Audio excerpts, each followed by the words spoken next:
No Jumper, coolest podcast in the world. And today we have a very, very talented YouTuber by the name of Abba here.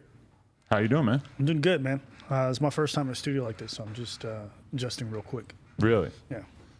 I don't want to talk about this topic first, but I do want to clarify that we had plans to do this podcast prior to any sort of, tension or controversy that's currently going on. Yeah, just so happened because I booked my tickets and I'd hit you up like early August. Yeah, it was at least a few weeks ago that you hit us up, and but at that time there was no controversy that I knew of. So I just want to make that clear that this isn't like, oh, Adam saw that these guys had a controversy going on. He's like, get on the next flight. I need you out here in 48 hours. Yeah, I mean the worst part is I don't even really like getting into it. It's not that deep to me, but I know the way the media is and everyone's on top of it is like people want to talk about it, so it is what it is. But yeah, don't stress it. And if it gets you more clicks, who's going to complain? Ooh, clicks. That's a good point. Yeah, but let's talk about everything else before all that. So, where are you from exactly? And tell me a little bit about your earlier life. Yeah. So I was actually born in Canada. Then I was raised my young years in Ethiopia. So grew up there until I was like teenager, about 15. Your parents moved because of what? Because of work or? No. So I lived with my mom when I was living in when I was living in Canada, and then due to financial reasons, she had to send me back, which is kind of a backwards thing. But I ended up living with my dad in Ethiopia for a long time, and then moved back in my late teen years when I was around 15, 16. Moved back to Canada. So that's kind of the trajectory I took in life. How did that sort of feel? Like, were you a young kid in Ethiopia? Like, what the fuck? I want to be in Canada, or did you appreciate it? It's kind of tough because especially in your young formative years, your surroundings is what you get used to. So you don't like to be moved out of that into a completely different environment. Oh yeah. And have you ever been to a third world country before? Ish. If you've been to like certain neighborhoods, you might kind of get that same feeling. But like there's a normalcy with chaos that you get, and there's like a certain set of rules that you're used to living by. So coming back to Canada was like really weird for me. Does Cuba count as a third world country? Have you had their food? The food? Well, I've had good Cuban food, but not really in Cuba so much. A lot of the food I had in Cuba was pretty trash, to be honest with you. Hey, I'd say like borders on second world, but it can. It's just a different way of living. So for me, it was like a couple years I needed to adjust. It was really weird. Right, because you were still super young, but the whole time that you were growing up in Ethiopia, were you kind of like when you learned that it was time for you to go back to Canada? Was that a happy thing or an upsetting thing? It was confusing. It was confusing because it's like, all right, I already made the move once. I got to do it again and kind of restart. Right. But once you're told what to do, you just do it. You don't really have a say. At least in my family. You were so young that it was just kind of you're along for whatever. Exactly. So I made that transition back to Canada, and then just had to like get used to how people talk to each other, seeing like people of different races. Like seeing Asian people for the first time and all that shit. So right. It's like, okay, this is a different vibe. What were the biggest cultural differences when you got back to Canada that were a little hard to get past? I think it was like a respect factor. Like there's just a way you communicate with people that you have to maintain in a place where there's not like as much law as there is here.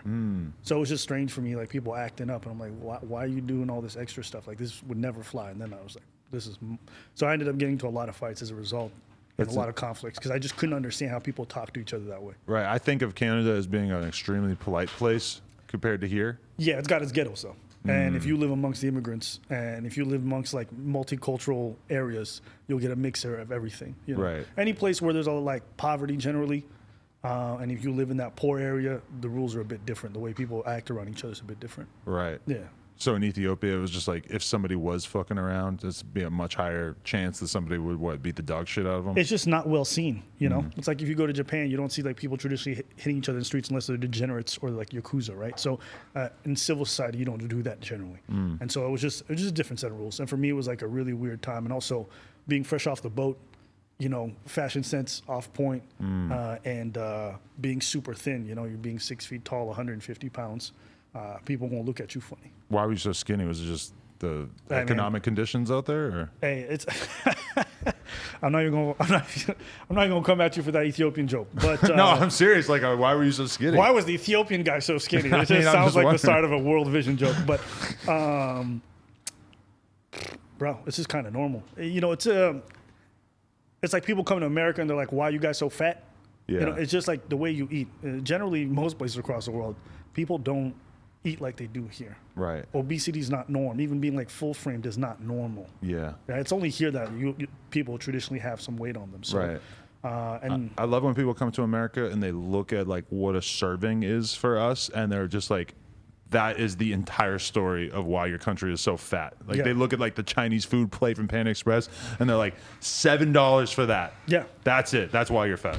Yeah, it's part of that. It's also like how you guys eat food. Like in a lot of other places, food is done at set times with other people. Out here, you're scoffing it in between meetings. You're going to see a friend. You're just on the highway eating. Or like even if people do cook at home, they don't generally cook for others. They just make something real fast, and then they sit in front of a computer and just watch YouTube while they eat, right? So food is no longer like a social experience for a lot of people. It's just a thing where it's like, oh, I got to get some in. And when you eat like that, it kind of fucks with your brain and fucks your relationship with food.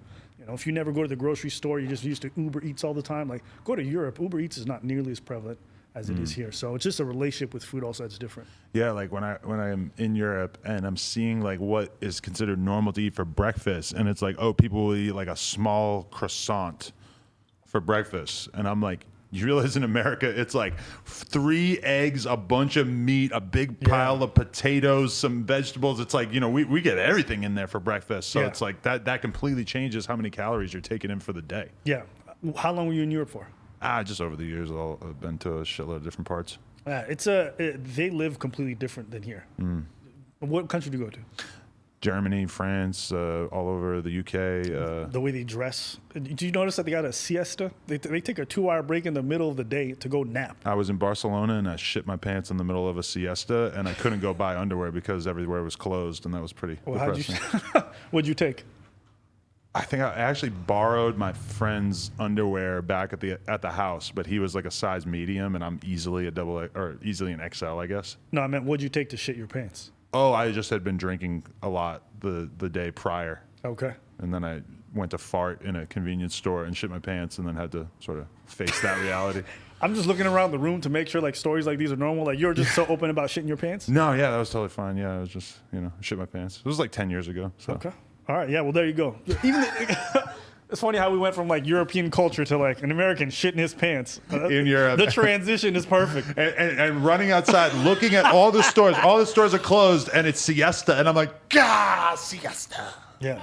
But even compare that to like the grind culture in North America. When I moved here, everyone's like, yo, get your money up, get your money. Over there, they're like, I'm taking a 2-hour break because we need a nap. And it's like society-wide. So it's a bit of a slower pace. Not everything is just boom, boom, boom. That's why you don't see as many fast food restaurants there and things like that. And do you feel like your level of internalized stress is lower when you're in this sort of like slow-paced environment? Because when I go on vacation, I went to Tulum for a week right before the pandemic hit. Oh my God, by the time I got back, I felt like a completely different person because I realized that I carry around this like work your ass off energy all the time. And it's only when you take a real good solid break from that you're able to sort of release it, Ambition's good.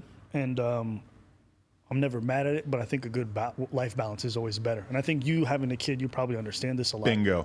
Kid. You look at it and you're like, oh, this matters. Like, this is never going to make me successful in life or anything like that. But just seeing this thing, it's profoundly life-changing. Yeah. I started organizing dinners for men at my place on Sundays where we'd all sit down and just have dinner together and talk about stuff.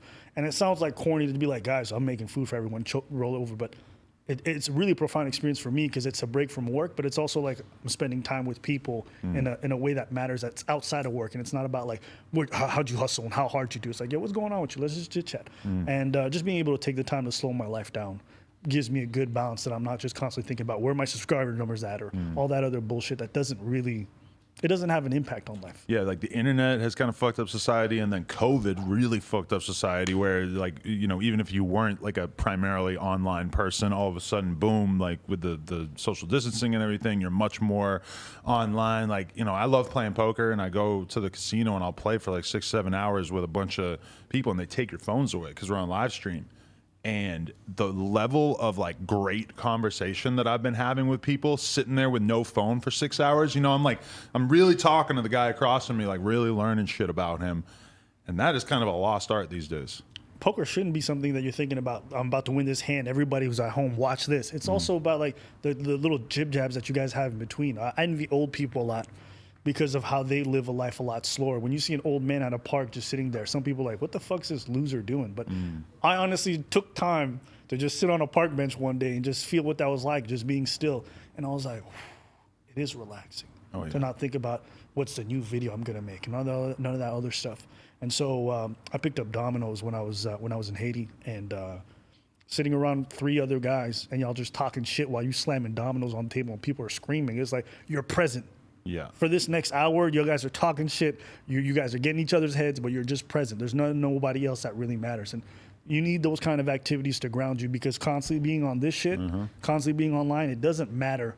It's not as profound as like just those kind of conversations. That shit sticks in your head. If your brain is not ever allowed to wander for a couple hours, Yeah. then because your phone is constantly bringing you back to like checking up on how you're doing, how your analytics are doing. I can think of 20 different analytics for how my business is doing that I could check on my phone right now, just because I haven't had it in my hand for 15 minutes. Yeah. Kind of depressing.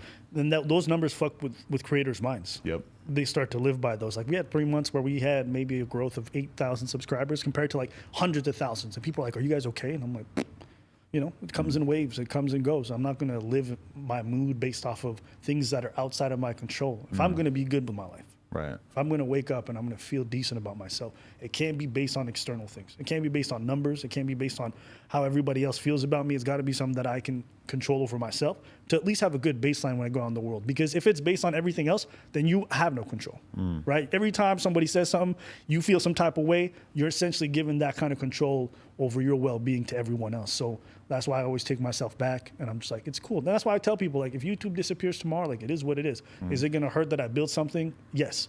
But I also know that doesn't define me. You know what I'm saying? Like, I'm not defined by any of this. Like, you can look at the biggest YouTubers in the world, whether it was, Jake Paul at the height of his popularity or PewDiePie at the height of his shit. And if you go back and look at their social blade, you see these gigantic spikes.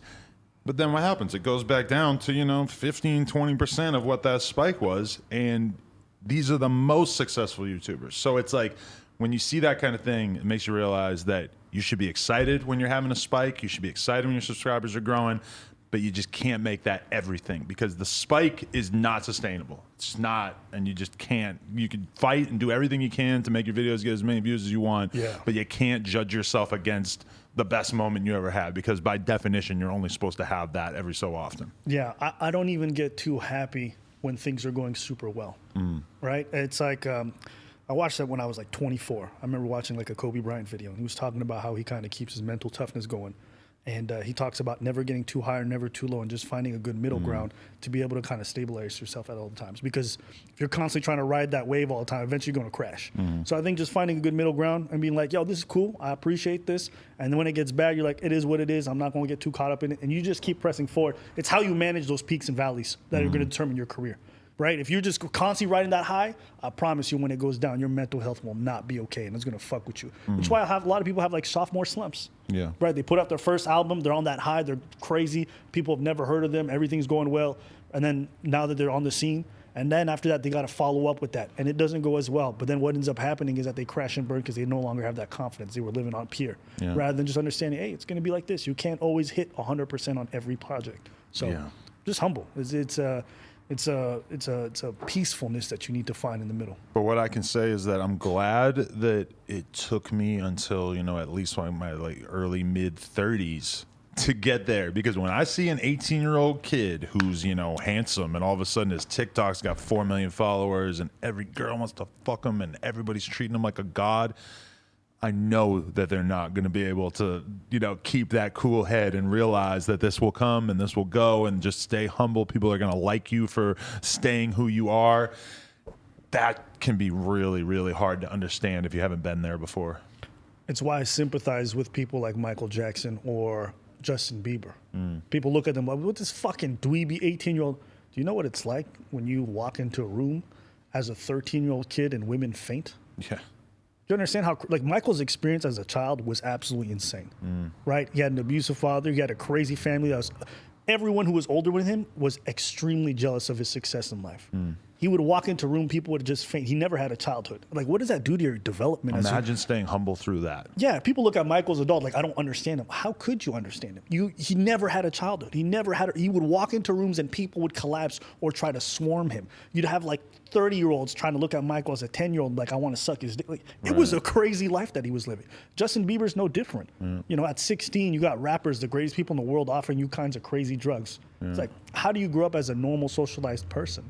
So what you said about being 30 and getting there, like, same for me, man. I got there around 26. My partner, Preach, he got there around 36. And, like, he's glad he got at that point, because I know for me, the kind of degenerate I was in my young 20s, if I had all that access to ladies, if I had all that access to money, there's no way I would have come out. I would have a couple kids, probably AIDS, and who knows what else. So, yeah, I'm glad, just like you said, I got it at a good point in my life when I was comfortable with who I was. Yeah, just having this conversation makes me feel like I need to like mentor more of those people that I see in that position. But then also at the same time, that just sounds like very, very, very difficult to like actually get through to somebody and make them understand the extent to which staying steady and staying normal and like, you know, keep your relationships with your family. Don't be in a rush to break up with the girl that you were with before you started blowing up. You know, like I mean, it's these things all feel easy for me to say, and they all feel like almost impossible for me to imagine that young dude taking that advice. Yeah. You know, but you're already doing it in a way. Maybe you're not doing one-on-one mentorship, but you just putting on a video and putting on the line has that effect for somebody. You won't be able to see it firsthand, so you don't think it's happening. But the same way Kobe Bryant did that video and it had an effect on me, the same way Patrice O'Neal was doing videos and it kind of shaped my psyche. They're never going to be aware of what they did for me. But it doesn't change the fact that, in a way, they were mentor figures for me because they taught me the life lessons I needed to be able to navigate life correctly. Right. So you have that effect whether you like it or not. It's just like, just by talking about these issues and saying, this is what you should watch out for because this is how it happened to me, someone's going to internalize that. I promise you. Because they're going to start to see the first signs of what you described. All of a sudden, I started talking to my family less or all this. And they're like, yo, Adam, talk. Let me go watch that video again. So that's the beauty of what we do online. We're going to affect people in ways we're never going to get to know. And sometimes you get someone who messages you, right? I'm sure you've had that happen where they're like, you've changed my life in some way or so. Yeah. And you're like, shit, I guess it is doing things for people. So that's a humbling feeling. Definitely. So all through high school, what did you do when you graduated high school? Like, what was the plan? I never graduated high school. I ended up dropping out and I joined the military at 17. Okay, I noticed that you have a bunch of military themed videos. That makes sense. Okay. It's just like you might understand this when you're like around that age of 17 as a young adult, like you're just lost. Yeah. You don't know what the fuck you want to do. And for me, those 2 years after that were so formative because I'm having grown-ass men yelling at me, trying to shape me as a person. I'm dealing with difficult things every single day. A way of life that 3 meals a day, like that was foreign to me. I started eating foods I'd never seen, like oatmeal. I was like, what the fuck is this? You know, like it's so like, basic, like oatmeal. Like I never seen a bunch of this stuff. You know, people throwing pierogies at me. I got 5 minutes to eat food. We can do it in a 6 minute. We got to run like 5 miles every morning at 6 a.m. Got to keep everything. So it was just craziness every day. And it kind of shaped a lot of the way I view things in regards to how I organize stuff, the way I approach things. For example, being early. Like I can't be late to things. For me, it's like, because in the military, they have a saying, if you're not early, you're late. Right. And they drill that into us. Right. So as a result, I take every appointment very seriously when I say I'm going to be there on time. I try to make there early, even at my own detriment, even if it costs me extra money. So I think that's why it shows up in my videos a lot. And it's just when you go through big things at that age, right, it shapes you for the rest of your life. I realized that I had an interview a couple months ago, and I realized that I was like almost 10 minutes late. And I'm never late for my interviews. And I realized, like, you're almost 10 minutes late. And then I realized you could be late for every interview, and they're just going to sit on the couch and they're just going to like wait for you. Yeah. And it's like, nobody's going to say shit to you if you're late. But you know, it's like once you start to allow yourself down that slippery slope of disrespecting the people that you're working with and stuff, I completely agree. You know, I try to, even at this point, you know, leave in such a way that maybe I can be there 5 minutes early if possible. Always call ahead if you're going to be late. You know, that's super, super important shit to learn. I don't even think about it the repercussions. I think about it as, I'm trying to form a business relationship with anybody. I want to be respectful of their time. The same way I want people to be respectful. You've had people make you wait 40, 45 minutes, absolutely crazy. Hours, days. Right. And it's like, you know what I'm saying? It's just like, bro, do you not care about my time? And then we're supposed to sit across from each other and have a cordial conversation, but you've already slapped me in my face. And people are not aware of how disrespectful it is because they're so caught up in their own shit. At least have the courtesy to call. At least have the courtesy to be like, explain things. But when you don't do that, to me, it's like such an affront already off the top. So I try to take everyone else, like even when I run comedy shows, I don't start a show 30. I start it on time, and I make sure everyone I yell at people to start it on time because these people paid money to come watch us. I find it crazy with stories like Lauryn Hill, where she just shows up 2 hours late to shows. I'm like, are you bugging? You know what I'm saying? Like, these people paid good money. They can't wait to see you. And you're like, my artistic, that's bullshit. You're a professional as well. There's a certain amount of like professionalism you have to approach these things with because these people paid money, right? Like these people who don't have nearly as much access to cash as you do paid a lot of money out of their own pockets to come watch you at a festival for $300, whatever it is. So you're making me think about all these fucking Olympians who are just bailing out at the last minute because of their mental health. See, now that becomes a very interesting thing because again, I can understand if you can't do something for very valid reasons, but I think if you're going to do that, you have to have some measure of respect in regards to how you handle it. Lauryn Hill just wouldn't explain why. She's like, I'm artistic expression. That's crazy to me. Yeah, you know. So, but that's the thing about being on time for me. That if you're Lauryn Hill and you want to do something on your own time and you want to be so concerned with where your mood is at, your emotions, or where you're at artistically, maybe don't accept the couple $100,000 to show up and perform in front of all these fucking people. And those are your fans. It's like, I can understand if it's a photo shoot and you show up late and you're disrespecting the photographer and his assistants and stuff. All right, maybe you feel okay about that. But if you're disrespecting thousands and thousands of your fans, I mean, come on. I mean, she already slapped him in the face when she stole all that music, so it is what it is. What music did she steal again? Oh, you didn't know that? Like most of her music, like from Miseducation of Lauryn Hill, a lot of it's stolen? Stolen? Yeah, you didn't know this? No. Okay, well, there you go. You're going to have your hot take of the day. She took it from other artists? Or? Yeah, and she didn't pay people. Well, I'm learning rap facts from this guy right now. Okay, oh, you guys didn't know this? Okay, that's great. I'm going to have to Google this after we're done. It's a deep story because for me, Lauryn Hill was like the number one, female artist that I had in my head for a long time. And then to find out the album that I thought made her, a lot of it was stolen, was so disappointing for me. Wow, I didn't know that. Yeah. Damn, I got to get educated. Okay, so doing the military thing, but like, are you thinking the whole time, like, this is not for me? Like, this is just not my personality? So I could have done it, but yes, it wasn't for me. And I think there's a balance between those two things. You can do a job that's not for you, and I think we all do that in life. For me, there was just certain issues in regards to like you don't have any free time in the military. Technically, you're always on duty. That's why even if you're on the job and you're in civvy clothes, if you act crazy, they can still reprimand you. Right. If you're not on the job, it's a bit different. So they can court-martial you. They can send you to prison. So you have to always be mindful of how that's going to affect you when you're out there in the world.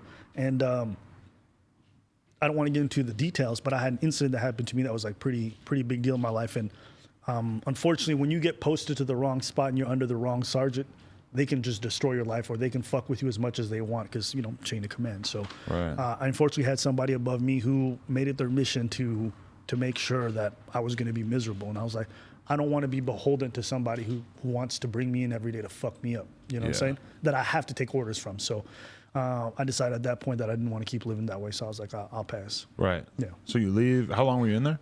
2 years. 2 years. Okay. Yeah. So you leave, and then where do you go from there? After that, I ended up moving to LA for a few years. I was doing dance professionally. So I was doing that for a few years. That was always part of your life too? Dance I picked up when I was in my early 20s. In my formative years, man, I just tried a bunch of shit. I wanted to see what I liked doing in life because I was confused. I didn't know where I wanted to go. And dance ended up sticking as like more of a hobby later on in life. But yeah, I like going out to dance. I just like dance in general. I'm part of the culture. I'm about that life. So yeah. That's what's up. I've never known too many dancers, I'm gonna be honest. But like now that TikTok dancing is so big, I'll have rappers tell me like, man, I can dance. Like I've just been not dancing all these years. Like yeah, there's layers to it. I mean, you got the stuff that happens on social media, and that's one layer. But then you also have LA has a rich street dance scene. Yeah. You got the stuff in the studios where people get hired to go, dance behind Justin Bieber, but you also have like an underground scene here that is super rich, and it's got some of the most famous dancers in the world living right here. And so, it's its own subculture and it exists. It's kind of like graffiti culture or skating culture. Like a lot of people may not know, but if you're part of it, you know it's big. Yeah, I remember I went on a date with a girl one time, and we ended up going to some bar that apparently it was like a little party for a bunch of people from her dance school. And let me tell you, it's something really intimidating about being around that many people who are in really good shape and really have like masterful control of their movements. Yeah. Being that I don't have any of that, and I couldn't really imagine dancing if my life depended on it. Don't be too envious because they're all poor. Really? Yeah. Oh, it's like that, huh? Oh, yeah. If you want to talk about the worst profession to get in if you want to get money, dance is the worst. First off, there's no health insurance. Right. You fuck up your leg, you're done working. Secondly, when you are working, you're not getting paid that well. So you better save up, bitch. And if you don't, you're going to be homeless very soon. So it's like one of those professions that it's the problem with dance is it's ephemeral. Like you have to see it and you catch it and then it's gone, right? It's not something you can just reuse all the time. You can't like film a great dance video. You make a YouTube video, it's there for 20 years. Right. You know? Yeah. And people can watch it later on in life and they're going to enjoy it. Whereas with a dance, it's like if you're not there in person or if you're not doing it, you don't get the same response as if you're hearing a comedy bit or whatever. So it's hard to monetize dance really well. Like if you're a dancer and you're super successful, it's like you and 10 other people are behind Cardi B and nobody ever knows your name. Exactly. If you want to know whether or not an art form is like profitable, just look at the top paid people and compare them to the other disciplines, and you'll know very fast. You think about the best dancer in the world, and you've probably never heard of them, right?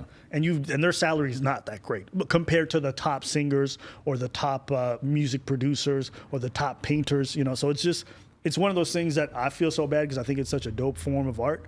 But unfortunately, in terms of like making bread, people sometimes invest their whole lives and then come out and have to like become bus drivers afterwards, and they're devastated. And I'm like, how are you going to keep dancing in your late 40s and 50s for a living? It's not something you can sustain. But knowing everything that you know about social media and YouTube now, would that have colored how you were viewing dancing? Because I'm sure that there's people who do dance stuff that are making good livings on social media and stuff, right?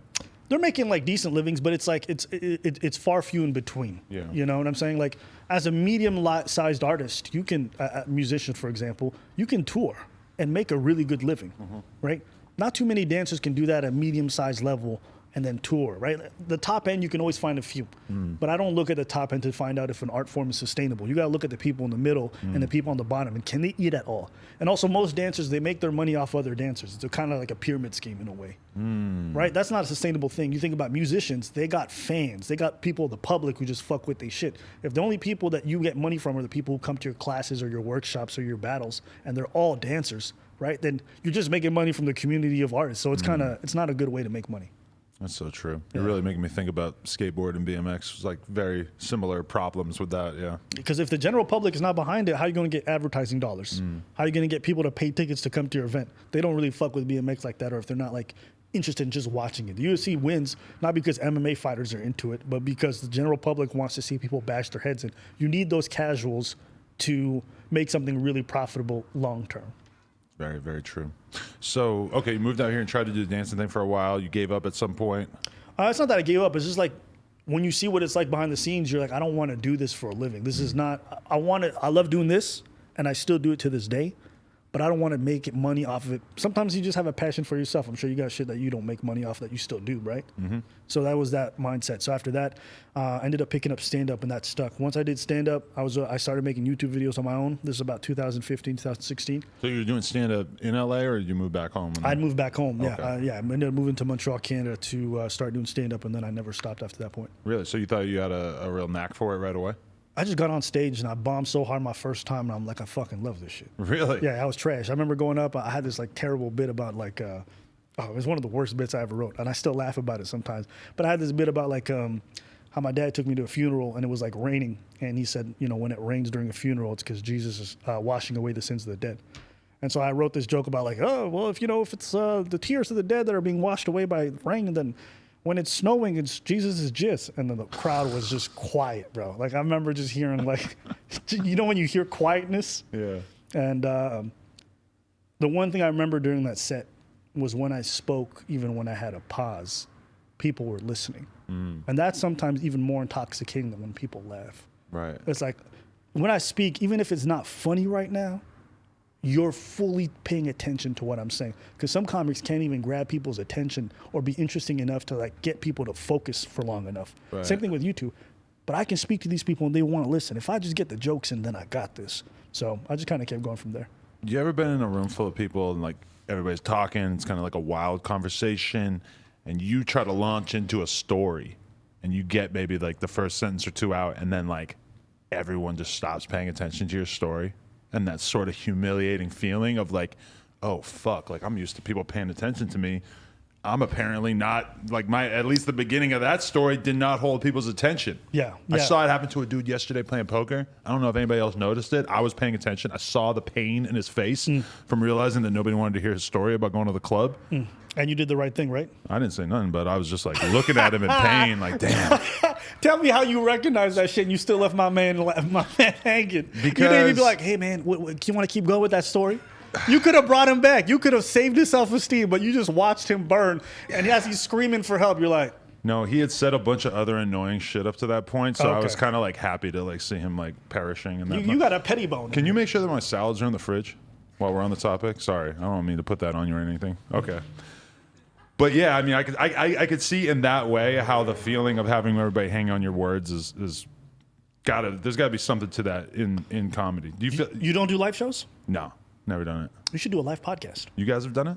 I do live shows. I don't do like I do live stand up, so I do that. But I haven't done like a live like filming of YouTube. But I see some people who do like live podcasts, and it works well. Like your fan base will come out for sure, and it's a great way to monetize what you already do. And if you do that, you'll see the energy. Like doing shit in front of crowds is a different ball game because you have that one-on-one interaction. Not one-on-one, but like it's direct. It's not through any editing. It's not through anything. They can feel the energy of the people there. And it's a different ball game. You feed off of it sometimes when the rapport with the crowd is on point, and it just heightens everything. Yeah, you know what has me fucked up is that I remember back like 3-4 years ago, we were gonna do a live podcast, and I remember looking at the money and thinking like, oh, like that's a great bag. And like somebody was hitting me up trying to get me to do a podcast the other day, and it was like the same type of economics basically. And I was just like, I don't really see myself leaving the house at night on a Thursday for that. You know, like to some extent, there is a great bag from touring, but at the same time, like that level of like work and commitment and having to actually go do that shit every night to just entertain a small amount of people. I don't know. There's something about that. Why do you say it's small? Because I've always done shit for YouTube. So I've always felt like I'm talking to hundreds of thousands of people. Well, since we got to that level or whatever, but you know, like when I think about like when I see comedians, I go to a comedy club and I'm watching somebody like pour their heart out to 20 people, and I'm just thinking like I could not do this. Like this just it doesn't feel like it feels like he's talking to nobody to me. Hey, listen, when you go to open mic, that's a different thing. But considering your fan base and your number, you could easily pull maybe 1,000 people. And I'm going to tell you, yes, seeing 300,000 people on a YouTube clip, it sounds great when you watch it and back. But I'm telling you, being in front of 1,000 people that are laughing or enjoying it, you can't replace that. And I also say this, you also build a different relationship with the fans when they get to see you in person. Because they get to see, like, is he a real person? You know what I mean? Because they just consume you through a screen. It's why when people see you for the first time, like, oh my God, you're Adam from like No Jumper, right? Yeah. Versus when they see you in person, they all of a sudden view you a different way. So it's cool to have that rapport with the fans to some degree. But hey, like I said, live shows is not for everybody. But I do think if you've never experienced it, you should at least try it once just to get that energy of the crowd and to see if you feel like it's at any point intoxicating. Because for me, there's nothing like it. Yeah, no, I respect it for sure. I just kind of like missed that phase in my development, so I don't know if I fucking really feel like retreating back to it. But all right, well, listen, if you guys are watching right now at home, leave comments below if you want to see Adam go on tour. There you go. Take No Jumper. We're coming to Cincinnati. See you there. Home of the Bengals. So, okay, this starts going well. How deep into the stand-up thing did you get before you also decided you wanted to start a YouTube channel? I started it simultaneously, and it's crazy because my first video went viral. I had like 0 followers, and it got to 3 million like so fast.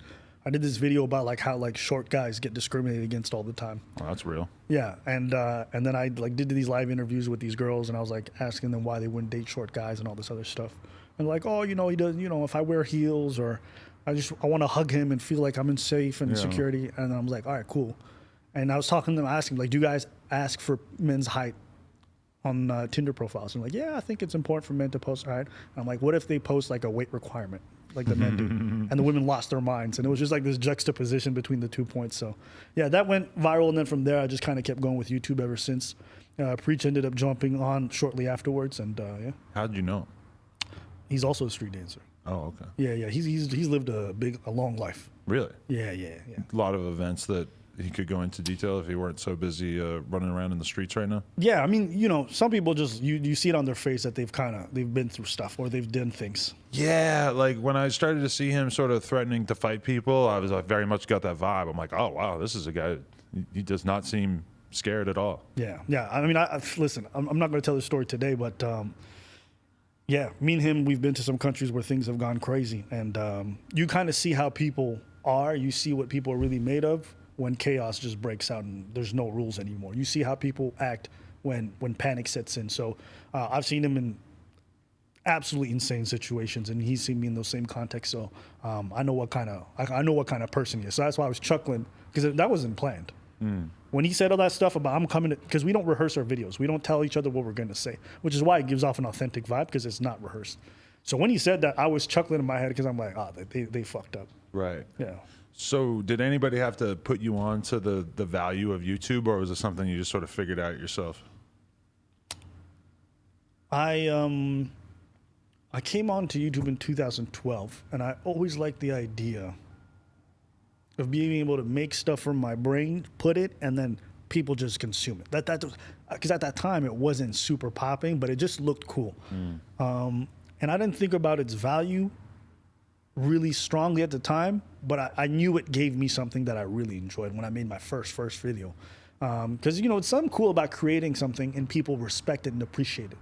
Because at the beginning you don't do it for money. There's no money involved. At least if you're doing YouTube, like when I was doing it, there wasn't that much money. So when I first came on, I just really wanted to connect with folks. My biggest regret is that I didn't go hard on YouTube before you could make money. Why is that? Just because those were the years that I sort of missed because I didn't see it as a business. But I was making videos in like 2008 and shit, but it didn't occur to me like, oh, if I do this over and over and over, I can create an audience, and then at some point I can monetize it. And so now I try to have that attitude with all social media, where it's like, okay, we're going to dump money and time into building up TikTok because it seems important, and fuck whether it's going to make us money in the short term. Yeah. I think those are great business strategies. I think with online content creation, it depends on the person you are. If you're like that Gary V type of dude, you're just monetizing everything. Me and Preach, we don't have a TikTok. You know what I mean? We're missing out on that bandwagon. You get one editor to chop your shit up for TikTok, I guarantee you'll be happy as hell you did it. Yeah, you guys will probably be huge on there. I mean, some people are already posting our videos and monetizing, and they're getting millions and millions of views. And I know a lot of YouTubers are in the same boat, where they got bootleg accounts of people who are making money off of their content, which is another reason to get in there. Yeah. Hire the person with that bootleg account, buy that account off them, and then... Yeah, I think it's a great business idea. I think I always ask myself, like, how much is too much? I'm not the type of dude who wants to be a mogul. I'm not the type of dude who wants to be I don't have ambitions like that. Like I said, I like balance to my life. So when I'm making content, I'm like, how much can I make before I'm like, it starts to be dull and it starts to just be work. It no longer is fun for me. There's no balance to it. And I think when I think about making stuff for Instagram and like making stuff for TikTok, I just start to think like, I don't want to do all this shit. Yeah. So, but again, it's also kind of stupid to put everything on one platform, because if you get dicked off that platform, then you're fucked and your brand dies. So it's not the best business strategy, I won't deny, but yeah.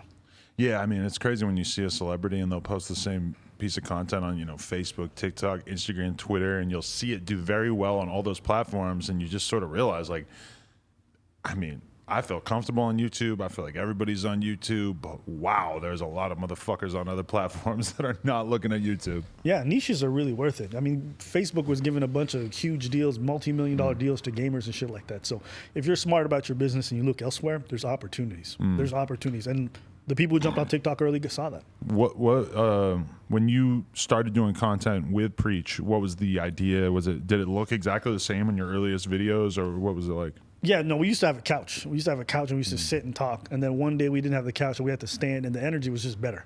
When you sit, you're kind of more stationary. When you're standing, you can do a lot more moving. There's a lot more body involved. Your speech changes. So you notice like dudes who talk with their hands, and they're like, hey man, it is what, when they talk with their hands, they always loud. They always got to, because your body ends up adding emphasis to the things you say.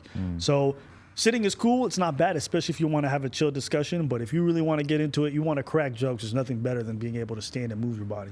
Yeah, for sure. What were your earlier videos like, or like how has that changed over time? Because now you sort of fit into more of like a commentary route, as people would say, where you guys are reacting to things that are going on in the media or the news cycle. Yeah, it was kind of always that. We always had topics and we would dissect it, and then there would be jokes thrown in there that were kind of just off the cuff.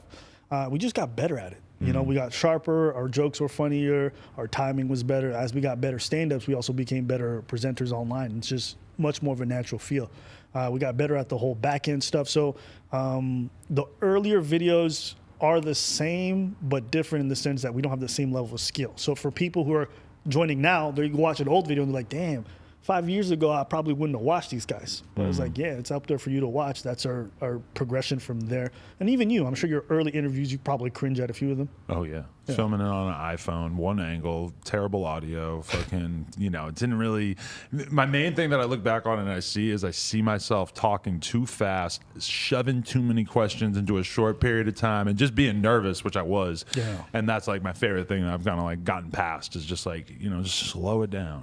Make the conversation fun and easy and just go into depth about something. My least favorite thing is when people rush past a topic. It's like podcasting or making content online is the art of digging into that one topic and going long, going into detail about that thing without making it boring. But you want to fill up, you know, a good chunk of time on that one topic instead of just racing past it. Yeah.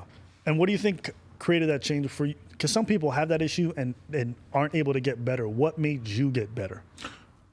I'm just like ridiculously critical of myself and anything I do in life, period. You know, if I'm filming myself doing a kendama trick, if I'm looking at a clip of me on a BMX bike, you know, it could be the best thing I've ever done, best trick I've ever done, and I'm still looking at it thinking the way you moved your foot was weird. Like, you should do that better next time. You know, it's like I don't really allow myself a lot of room to like just feel good about myself. I'm like a relentless self-critic. So, you know, in the early days, I would watch my own interviews and really try to just like pick apart what I was doing wrong, or I watch other interviewers and try to just pick up on what I thought they were doing right. But over time, now I kind of rely on the comments. You know, the comments sort of let me know what they like and what they don't like. And I have my own opinions about if they're right or not, but yeah. Yeah. You want a good balance. I think self-awareness is key.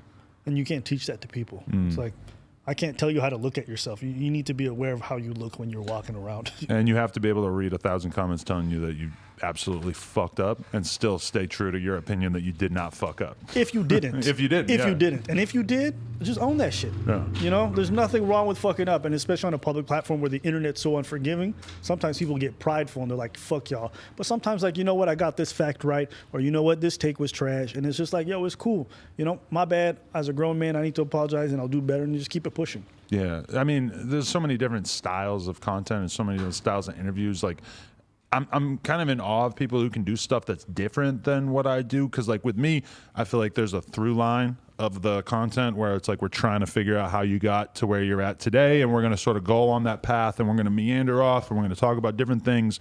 But ultimately, the idea is to sort of cram the podcast full of as much information and good conversation. Sometimes I watch Joe Rogan, who I have a lot of respect for, and it's like, how the fuck can this motherfucker just meander between different topics? And it's like, it's so free flowing. And that to me is like, I don't know that I could really do that necessarily, to like be that open-minded about what you're talking about. And sometimes I saw him interview Wiz Khalifa. I don't think Wiz Khalifa was briefed on what that interview was supposed to be like, because it seemed like he was waiting for the questions the whole time. Whereas with Joe, it's like just conversation. Blah, blah. Let's just talk about this. We'll talk about this. You know? The number one thing is curiosity and basic knowledge. If you have those two things, you can talk to anybody about anything, right? Because I could sit across, I do this on dates all the time. Sometimes I'll be sitting across from like a chemist. I don't know fuck all about chemistry, not really. But I'm curious about people. And so if I start to ask her about her work and how she ended up getting into it, sometimes people give you a little nugget and you just pull on it and you find out there's a whole thread of really cool stuff. And you find out the reason why she's a chemist is her dad spent time with the UN and they worked when there was the conflict in the Congo. And it's like, oh, okay, what happened there? So you could always find ways to build on it. You can have a conversation with literally anybody, provided you actually care about what they're about and what they're into. If you don't care, they're going to feel that energy and they're never going to pour into what they got to give it to you. So I think that's the main thing. And people not caring, like interviewers not giving a shit, brutal, is the biggest thing to get past, because that's really what we're doing right now is we don't have our phones. We're sitting here having a conversation. And that's just like, a lot of people aren't prepared for that. They're so used to being able to look at their phone and start seeing something about themselves. I've been, when I've like sort of coached other people that do podcasts on this channel, I've had to tell them like, the person that's sitting across from you shared something really personal with you right here. And you're like this. And you moved right past it like you didn't give a fuck. And that's really bad, because if someone shares something close, like now for me doing podcasts, I feel like intimacy and vulnerability are like the biggest factors in a way, where if I can get somebody to open up, or if I open up, then that's huge. That's like such a underrated thing, is basically like just being willing to share something that maybe you never had a real conversation on camera about, Yeah, and you want the other person to not just spit on it when you do that. You need that. So I watch some of your interviews and I see some of the people just can't let go of their phone. It's like you're in front of another person. Yeah. And they're focused on you. You're not. How do you think that makes that person feel? How do you think it works out for the dynamic when I'm like, this person doesn't give a shit about being here? Which is why I ended up coming on this podcast specifically and asking you to come on, because I like the way you conducted the interviews. I'd watched a couple videos, I'd watched a couple clips, and I was like, I like the way he sets it up. I think the professionalism is there. He's really attentive. He asks good questions. He does some research. So I'm like, that is somebody. I don't ask to go on a bunch of podcasts. I look at a couple people and I'm like, I'd like to have a conversation with this person. Whether you're bigger than me or smaller, it doesn't matter. Do I like what you make? So I think when I see people have that kind of respect on this platform, whether it be YouTube or whatever, to me, I think it sends a good message to people watching. And it makes me as an individual and an artist want to be on that platform. No, I appreciate that. Yeah, and I mean, people underestimate the power of podcasts and just how powerful it is, because the reality is that right now, we're going to give the people over an hour's worth of content of two people who have basically made it on YouTube and are making a good living for themselves, airing out all of the shit that we find interesting about the topic of becoming a popular YouTuber or just being good at having conversations on camera.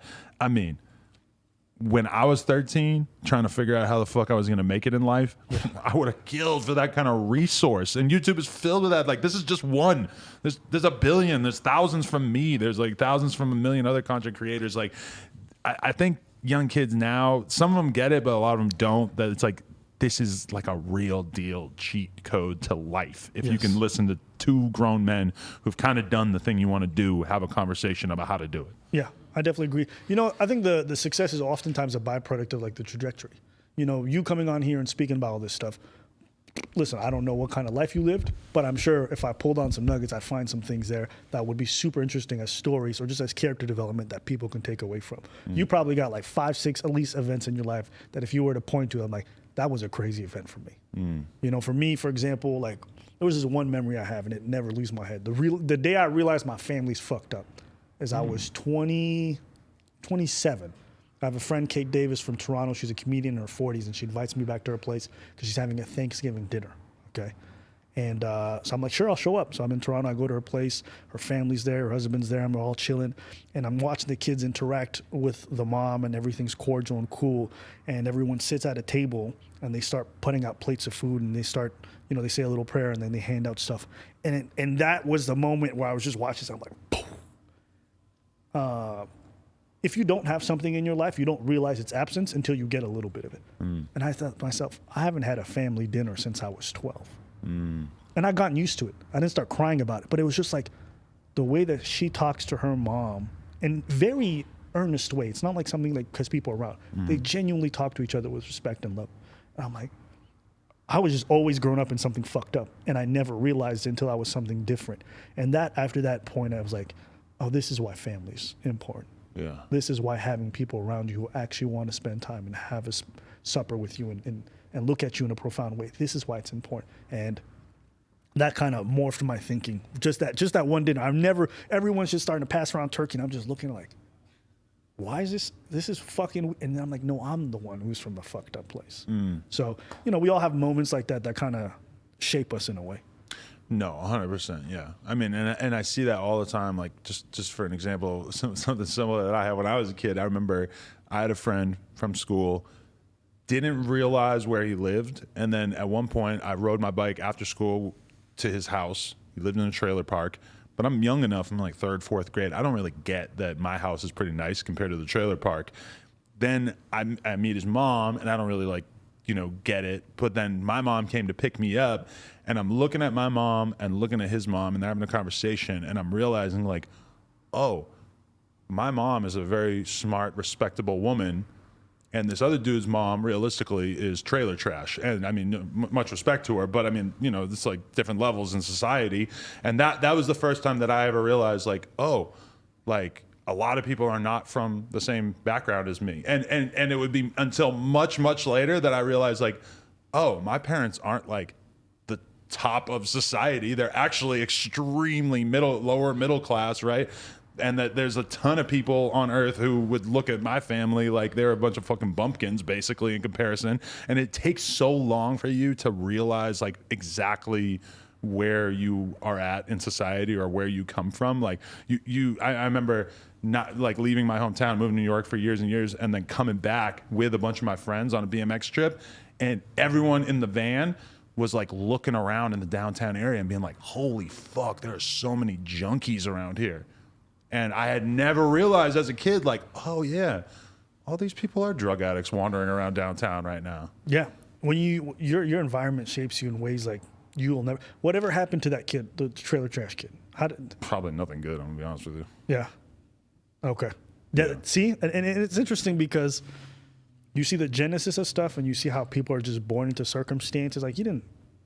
And who knows, maybe the mom as well didn't ask to be put in that circumstance, but you just realize like we don't all get dealt the same hand. Yeah. And it really changes your trajectory forever. And that's the even more important realization is when you realize like I didn't choose any of this. I didn't control any of this. And even my success, I didn't choose the circumstances that allowed for me to then become successful. I didn't choose to become a hard worker. I just happened to be that way. That's the arrogance of people sometimes who are highly successful. They credit everything always to their hard work, not recognizing the circumstances. Like, sometimes people talk about white privilege. I'm like, do you know the privilege of being born in a first world country? The privilege of being born to a middle class family? The privilege of being born with all your limbs intact and you're fine, no mental health issues like schizophrenia or things like that. There are so many things that can derail a person's life that has nothing to do with their choices. Right. And so I'm successful today, but I also recognize how many times I was lucky. How many times I'm like escaped by the skin of my teeth. How many times I didn't get a DUI? And it only takes one. Yeah. Somebody signs the wrong contract and ends up $100,000 in debt. So that's why I look at sometimes people who are less fortunate, and I don't look at them like, pick yourself up by the bootstraps. I recognize sometimes there's also a lot of bad luck that happens to people. If we sit there and we just think, oh, it's always a choice, I'm like, then you don't understand basic psychology. You don't understand sociology. You don't understand the idea of like how like when you grow up in a place where the life expectancy is 20, how are you going to look at that person and be like, pick yourself up? That shit makes me so mad because I'm like, you've never lived in environments like that for you to say that. And just because, let's say you did hypothetically, just because you had a good outcome, it doesn't change the fact that that environment fucks up most people there. You know what I'm saying? It's like sometimes men will come out of the hood and they're like, why couldn't you do it? You want to know why he couldn't do it? Because it turns out his mom sometimes was giving him crack when he was 13. And now he has schizophrenia. Sometimes it's crazy shit like that. So I try to not always be so boisterous and be like, it's all my hard work. I've had people who supported me just at the right time when I would have fucked my life up. I remember a period of time where everybody was getting tattoos that said self-made. It's like, motherfucker, you ain't self-made. Like, you know how lucky you are that you were born in a nice gated community in Florida and you fucking didn't happen to become involved in all. Like, I mean, it's one thing to be happy about your success. It's another thing to look at everybody else like, why couldn't you do what I fucking did? And the whole thing about the self-made thing, the one that irks me the most is like, you also don't show love to all the people who carried you here. You know what I'm saying? Whether it be your parents, your friends, your mentor, that one teacher who said, listen, you had a talent for music, don't give up. Those little words of encouragement can change your fucking life. You know what I'm saying? I had one sergeant in the military who kind of kept me going when I wanted to leave early. And he's like, nah, you can. And that was like one of the biggest turning points in my life.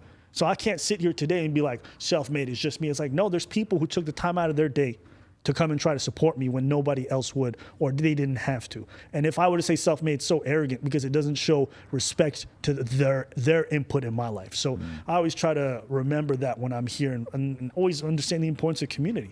You talk about family, that's a community as well. A small one, but still something. The idea of just being able to do that for others, And by the time you get to your 30s and you've been through a lot of different groups of friends and you've been through a lot of relationships, and then when you kind of like really be able to see the forest from the trees, you're like, you look at your family, it's like, these are the only people that would be there for me in the long run if everything else went away, you know? Like, if I went to prison for 10 years, these would be the people waiting for me when I got out. Definitely to some degree, yes. Yeah. But I don't look at it so strongly like that, because I think when you think of community, right? Let's say if you just think of your neighborhood and you do such a great job of supporting the people, yes, maybe they won't be waiting for you right as you come out of that. But if you've really invested in that place and you've really been part of these people's lives and these people have maintained that cohesion, when you come out, I promise you, I know a lot of places where people do organize dinners and they're like, what do you need when you come out? It depends on where you live. I can assure you, in places where family, like, you know, when they say the whole, like, it takes a village to raise a child, right. There are places where that's real. Yeah. There are places where, like, if you go off to jail for 10 years and you come back, people can't wait. Do you need clothes? Do you need a place to stay? You need a couch to stay on? There are places like that. So it depends on if you foster it. It depends if you really build on it. But if you're saying your family's going to be the closest to you when you come out, I would agree with that. Do you feel like you have that kind of connection in Canada where you live, where, like, you have these, like, deep-seated relationships with a lot of people, including not just your family? I fortunately have a few, but though they're not based in that city. I think I've only been in that city for 6 years, Montreal. So I've unfortunately lived as a transplant most of my life. So I've never had the chance to really set those roots in. But now I'm sticking around. I want to be there. You know, we're investing in community centers and different initiatives. So I would like that. And I'm trying to make that happen for myself and have people who are reciprocating that energy. And I think you also kind of understand this. Do you not feel like a sense of pride for the fact that you've created something that puts money in everyone else's pockets? Oh, yeah. You know what I mean? Like, yeah. When you're able to pay your people and get your money as well, there is something that's great that's like, you don't have to worry about your rent this month. You've done the work for me. I want to support you as well. That reciprocity. There's like a pride that you feel knowing you can help the people around you. Oh, yeah. That's huge. I mean, yeah, and that's why, like, I remember one time I went out to eat with this fucking YouTube influencer and a couple of her friends, and I just noticed out of the corner of my eye that when the check came, that she paid the check and then had her 3, like, employees, like, Venmo her for the meal. I'm like, you are worth like $20 million. What the fuck are you doing? Like, that just blew my mind. I'm like, I have never let somebody who had, you know, 10% of the money that I had pay for a fucking meal when they're with me, in, like, probably since I had money like that. Like, that just doesn't even compute in my brain. Like, of course I'm paying for the food. And yeah, that just, like, that freaks me out when I realize people, like, kind of don't understand that. And it's not even a pity thing. It's like, when I eat, you eat. Yeah. You know, like, I got my people, right? When I first started popping off, I started hiring from the folks I knew who needed jobs and that were ready to work. Right. You know what I'm saying? That were, like, ready to do it. I'm like, I couldn't wait. And now that they got their bread, like, just to be able to funnel that to other folks that I care about and to them reciprocate with hard work, I can't wait. So when I'm taking out folks, I'm like, yo, Tommy, I don't really care. Right. Like, don't even stress it. It's not even like I'm looking down on you, brother. I have it, so eat. Because if not, it just goes to waste. So let me support my people. So right. I completely understand that. For me, there's no better feeling than I'm like, yo, you need this? All right, I got you. Let me help you out. How many people do you have working for you? At the moment, it's only 3. Okay. At the moment, it's only 3. We run a really small operation. But editors or? Editors as well as researchers. But one thing that we have with our operation is that we do grants. So we do grants for different events. People organize stuff. So, you know, we got in our city, we have a lot of people, and at least in my circle, who organize like festivals and things like that. So, you know, we set that up that way as well. So it doesn't always have to be through employment purposes. Yeah. Researchers, huh? So, like, they'll just help you find topics that are popping off, or how does that go? It's like, yeah, we do 5 videos a week. So I can't always spend time on Google because I do also some of the editing as well. So I have somebody who can look into it deeply and get me some of the information that I wouldn't be able to find if I didn't research. So, right. Yeah. So usually, have you seen the videos before you react to them, or are you usually seeing it for the first time? I'll watch a video for like a minute or two, and I'm like, "Ooh, this is." If you can tell it's good, There's yeah. some juice, and then after that, stop. Preach never watches the videos beforehand, and I think it helps him be much more natural in that moment. Right. Yeah. Yeah. Do you feel like you're using that comedian side of your brain? Like, are you cooking up jokes a little bit in advance in your head? Never. What I'm thinking about in that moment is like maybe a couple, like, I don't know how I feel about that, but generally it's all spontaneous. Right. It's all spontaneous. You could do the whole written stuff, but then it loses a little bit of the organic feel. Right. You know. When did you pivot into being part of the manosphere per se? Man, I was never, you know, that's the interesting thing about that. I never joined that sphere. It's not like I started doing a bunch of podcasts with all those folks. What ended up happening, and you can look up these interviews, right? There's a show called The Black Phillip Show, which is done by Patrice O'Neill, right? Okay. This is in 2011. Right. I started watching that. Okay. And I started watching podcast clips from that. And then he just started talking about a whole bunch of men's issues as well as like game and stuff that I'd never heard anyone speak about. So as a young man, it was like a treasure cove for me. It's like, oh, this man knows my struggle and he knows how to get me from point A to point B, and he's been there. And just listening to those conversations, like, it's stuff I internalized. So later on, when 2016 hit, before the manosphere was ever really a thing, we were already talking about these issues. It was just a thing. Like, I just wanted to speak on shit that I thought was important. You know, and then this thing came along and I just got roped into it. But I'm like, when have I ever subscribed to this? When did I put my card in? Yeah, I had never even heard of the manosphere until I interviewed Kevin Samuels, and then I started to see all these comments being like, "Oh, so and so is pissed off that he didn't get on here first," or "So and so is pissed off," and I'm like, "Oh, fuck! All right, so this is kind of a overall community of sorts, even though like some people seem to be unwillingly." I think looped in. I think people just created a name for a genre of people who speak about certain sets of topics. But for me, it's like not even the main stuff we talk about. We talk about everything. So I don't really subscribe to it. That's why I'm not beholden to anything. Me and Preacher just do our own thing. We talk about stuff and we work with people we think are interesting.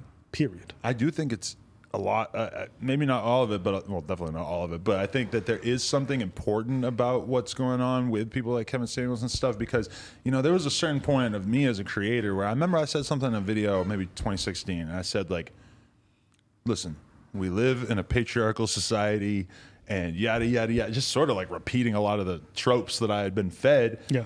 And the comment section was shitting on me, and I didn't realize that I was just kind of like reiterating shit that I had read in like mainstream news articles, and that like, I think it is important that there are voices that basically act on behalf of like men and how men see the world, because so much of what's going on in the mainstream media is like completely unaware, treats men like they're the scum of the fucking earth, like they're not worthy of examination or empathy. And so in a lot of ways, I think that like somebody like Kevin Samuels might get a bad rap, but I mean, he's kind of doing like necessary work, because so much of like the plight of young men is kind of just ignored. I mean, it's the same idea with Jordan Peterson. And it comes back to one of the first points I said on this was like balance. The same way you got to have ladies' issues being addressed and men's issues. You know, you can't come out and say men are committing suicide at alarming rates, far more than women are. You know, that men are dying from violence and all these other issues. And then also say, what about men's issues? It's like, it's just crazy talk. So acknowledging those problems, saying that they're real, there's nothing wrong with that. Having a talk about that doesn't take away from women's issues. So we just talked about it because we felt like there's a void to fill, and it was part of why we got success. And I think it's great that there's other creators who do it as well. And, you know, whether it be Kevin or anybody else, I'm like, yo, just do it with integrity. You know, just be honest about your views. Don't say things because you heard someone else say it like you had. Actually think about it and then preach it to other people. You know what I'm saying? Right. Because that was your mistake. Your mistake was you internalized something you didn't fully understand. Yeah. And then people realized you were faking the funk, and then he's like, yo, get off my screen, right? So that was the main thing. Yeah, like, and I remember even before that, I remember listening to a podcast one time, and it was this dude who had sort of like a very extreme social justice warrior type attitude, and this was before I'd ever even heard the term social justice warrior, probably talking like 2014, 2015. Yeah. And I felt like the allure of sort of just buying into that ideology and just choosing to view everything through the framework of white supremacy and, you know, the patriarchy, et cetera. And I remember like sort of feeling like tempted in a way, because it just made everything seem so easy and simple if I were to just sort of buy into this. Yeah. But then, you know, started to do a little bit more research and realized like, oh, actually, like there's a lot of smoke and mirrors here. Like this is not really reality. There's money in that. There's money in being the token person. You know what I'm saying? The same way a black person come out and be like, black people are terrible. All of a sudden they get hundreds of thousands of followers from people who can't wait to hear that from a black folks, right? You get these little cookies that encourage you to kind of go down that rabbit hole and work against your own self-interest. So it's incentivized, and, you know, who doesn't want to be told that they're in the right and have so much following and so many people supporting them? Any man be like, fuck the patriarchy. Men are evil. There's a whole bunch of women like, wow. And what guy doesn't want a bunch of women to be like, you're such a good guy? Which is why you find out a bunch of these male feminists are trash people who end up doing shit behind closed doors, because you realize that they're in it for the wrong reasons. They don't believe in the ideology that they spew. They're just, they're addicted to the dopamine effect of having people be like, you're good. Yeah, totally. That's all it comes down to. Yeah, and sometimes I don't know if like minorities realize that they're being hoodwinked and co-opted by like activists basically, and that they paint the cause as being like anti-racism, but in reality it's like they've stealthily tricked you into buying into a whole lot of shit that I don't think you really even realize that you're agreeing with when you agree with the things that you're agreeing with in certain circumstances. Like, yeah, it's just like, you know, and part of it, I think, and Kevin Samuels, I really see this, is that I think that American black people are much, much more conservative than anyone usually acknowledges in the media. And then you see someone like Kevin Samuels come out, and when I'm listening to Kevin Samuels, I'm hearing a shitload of Jordan Peterson from him. And I'm realizing like the fact that this guy is so fucking popular really says a lot about this viewpoint not being expressed for that audience. Yeah. People don't know that, or they choose to ignore it because it doesn't fit the narrative. You know what I'm saying? So oftentimes me and Preach, we get called fence sitters because sometimes we have views that lean right and views that lean left. But I'm like, if you understand the history of black folks, you know that even though they may vote Democrat, socially speaking, a lot of their views are extremely conservative. Like, you know, when it comes to homosexuality, it's not the most popular thing in the black community. You know what I'm saying? So people can't understand that these people may vote left, but then also have views that are completely right-leaning. And it's okay to have that duality. So what Kevin reflects is just a real reality of the black American experience. And anybody who spent time around black folks knows this to be true. It doesn't surprise me. So when white folks act incredulous and they're like, well, I didn't know that you guys felt this way about the LGBT, it's because you don't know black folks. Right. You just don't. Because if you did, you would know it's always been like that. Or the thing that's really mind-blowing is like how there were all these breathless articles about like The baby? Okay, that we could talk about, but like the fact that people were so astonished that Mexican people were voting for Donald Trump. The reality is that probably nobody is more familiar with some of the fucked up shit that can go on with illegal immigrants than Mexican people who see it in their own communities when people come here illegally and then are able to do whatever and then get shipped back. I mean, nobody should be really that surprised by it. But, you know, white liberals who write these articles for Vox want to believe that each ethnic group is a monolith who's going to vote exactly the same, and then they're just taken aback when it doesn't play out. Listen. You could be a leftist as much as you want, support the hijab and support Muslims. Go to a Muslim country, you won't see much LGBTQ action going on. Okay, people are like, I can't believe that they would vote for. Go to Mexico and see how left-leaning they are. You know what? It's very conservative in a lot of ways. You know, I mean, they're very tough on crime, and they like that. They like a lot of those policies. So I'm like, you only think that way because you just see them as a voting block, not recognizing there's a culture they come from, there's habits that they have. And if you don't care to study that, you don't actually care about the experience of minorities. That's why I find it crazy when people are like, I can't believe that in Saudi Arabia they didn't allow women to drive till 2000. Bruv, it's because you don't really care about them as people. You've never turned to study them other than to virtue signal and be like, I support Muslims. But you don't even know Muslims. You don't even know Arabs. You don't even know all the different countries they come from. So just say, I'm doing this because it's politically cool. That's it. How religious are you at this point in your life? Oh, not at all. Not at all. I'm well versed. I understand them and I know them, but not for me at all. When do you lose faith? Oh, since I was a kid, man. I grew up in a Muslim household and I had a bunch of questions from my family and they couldn't answer. And I'm like, I can't be a fraud. Right. That's not me. And it got my family super mad at me. When I joined the military, joining the military at 18, at the height of the Afghanistan war, when Muslims and Christians were having so much conflict with each other, you can imagine what kind of conflict. But I'm like, this is what I believe in right now. This is what I want to do, so I just did anyways. But faith, yeah, that's never been for me. But I don't poo-poo it either. I don't shit on it. Yeah, because the same thing with me, where from the age of like 11 or 12, it was pretty fucking obvious that I didn't believe in God. I had to tell my parents, I had to make my mom cry telling her that I didn't believe in God, which is hilarious now because it just doesn't seem like that many people have to have that experience telling their parents that now. But yeah, I mean, as I've gotten older, I've gotten more into the perspective of like a lot of people need this to keep their heads screwed on straight. So I'm not going to look down on anybody. If you are using it to bring negativity into the world, like if you're, I'm going to take on this Muslim identity and all of a sudden I'm going to start, treating women like shit and being horrible to gay people, then yeah, I object to that. But, I feel like every religion is so open-ended for the most part that you can pretty much use it to accomplish whatever it is you want in life. So, I mean, I can't look down on anybody for that. I'll say this. especially for the states. If you removed all religion and everyone stopped believing tomorrow, suicides would skyrocket. It is very hard for people to suffer and to live through real poverty without them thinking there's something to come out on the other side. That's true. You know, imagine being poor in your 50s and 60s, right? And all that waits for you is more poverty and more suffering. That's a hard thing for people to stomach when they're crushed by society. That's why it's absolutely necessary for people. And this is not to denigrate it or to mock it. It's like, I understand that for some people, it's the lifeline. It's like their only hope. It's what they see as like, I can make it through this day because I got somebody looking out for me who's looking out for my well-being. So that's why I never fuck with that. I don't fuck with people's hope. I don't play that.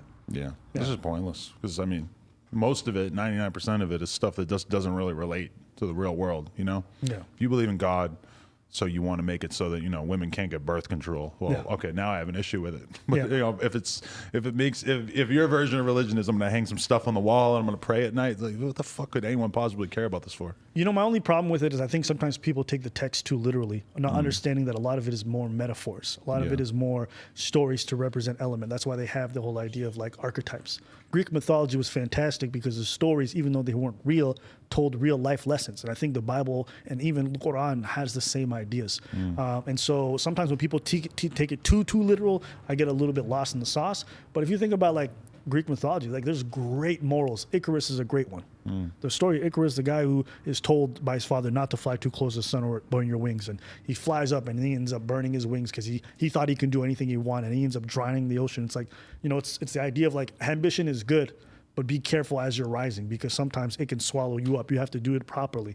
And if you don't, it could swallow you and kill you. So I think these kinds of stories, their importance in teaching the next generation is like the good values, the good ideas that you need to learn. The thing that I wish people would understand is that, you know, these religious texts are one of man's first attempts at understanding the world and coming up with a moral code. You know, they absolutely should not be our final attempt at figuring out what's right and wrong.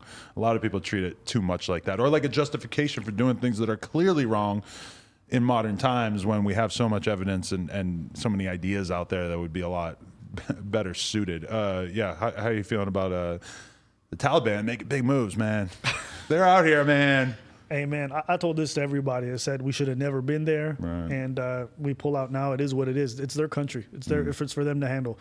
Now, obviously, the people that helped you while you were there, you should probably get them out. But outside of that, mind your business. You know what I mean? Like, you know, one's crazy is, you know, as a Canadian who's like lived in the States and lived in Canada and elsewhere as well. It's like sometimes Americans will be like, well, we don't want your input on American politics. I'm like, well, Americans have input on everyone's politics. You guys choose other presidents, you remove other dictators, you remove other leaders at your own will. It's like, you guys are involved in a lot of places. You change the lives in the courses of so many people. So, of course, a lot of people are going to take interest in your politics because whoever you're leading, like think of Libya. It's a fucking failed state. It's crazy out there. You know, during Gaddafi's time, it was a much better place, and they just killed him. They went in there and they assassinated the man. It's a crazy world out there. So, I wish more sovereign states would mind their business. Yeah, definitely. My only wonder though is so we invaded the place because of 9/11, and then 20 years later we leave. Aren't they just going to keep getting more sophisticated and get their shit together more and more until eventually they're able to launch some terrorist attacks on our country? And then what are we going to do? We're going to just drone strike the fuck out of them forever? That's got to be how this plays out, right? So I'm going to say two things. One, geopolitics is so complicated. Sometimes you're just operating on so little information, it's hard to make a really good take. And the second thing I'll say is, that war had very little to do with terrorism. And in that narrative that they kept pushing, like even the soldiers who went over there, is like, why are we defending poppy seeds? Poppy fields. And what are we really doing here? Just fine. And you just realize it's a money grab. There's a lot of money involved for those defense contractors for keeping this war going. Them motherfuckers made bank. I'm talking billions of dollars. So my mindset is like, if it means that our own people don't have to go over there to die, then I'm all for it. I just can't help but feel like if there's another terrorist attack, that it's just going to be like, all right, let's fucking dump $20 trillion back into this operation. Yeah. And man, listen, 9/11 is his own little conspiracy, so I'm going to just let that one go. If Biden leaves Afghanistan and then also brings them back to Afghanistan within the same term, movie.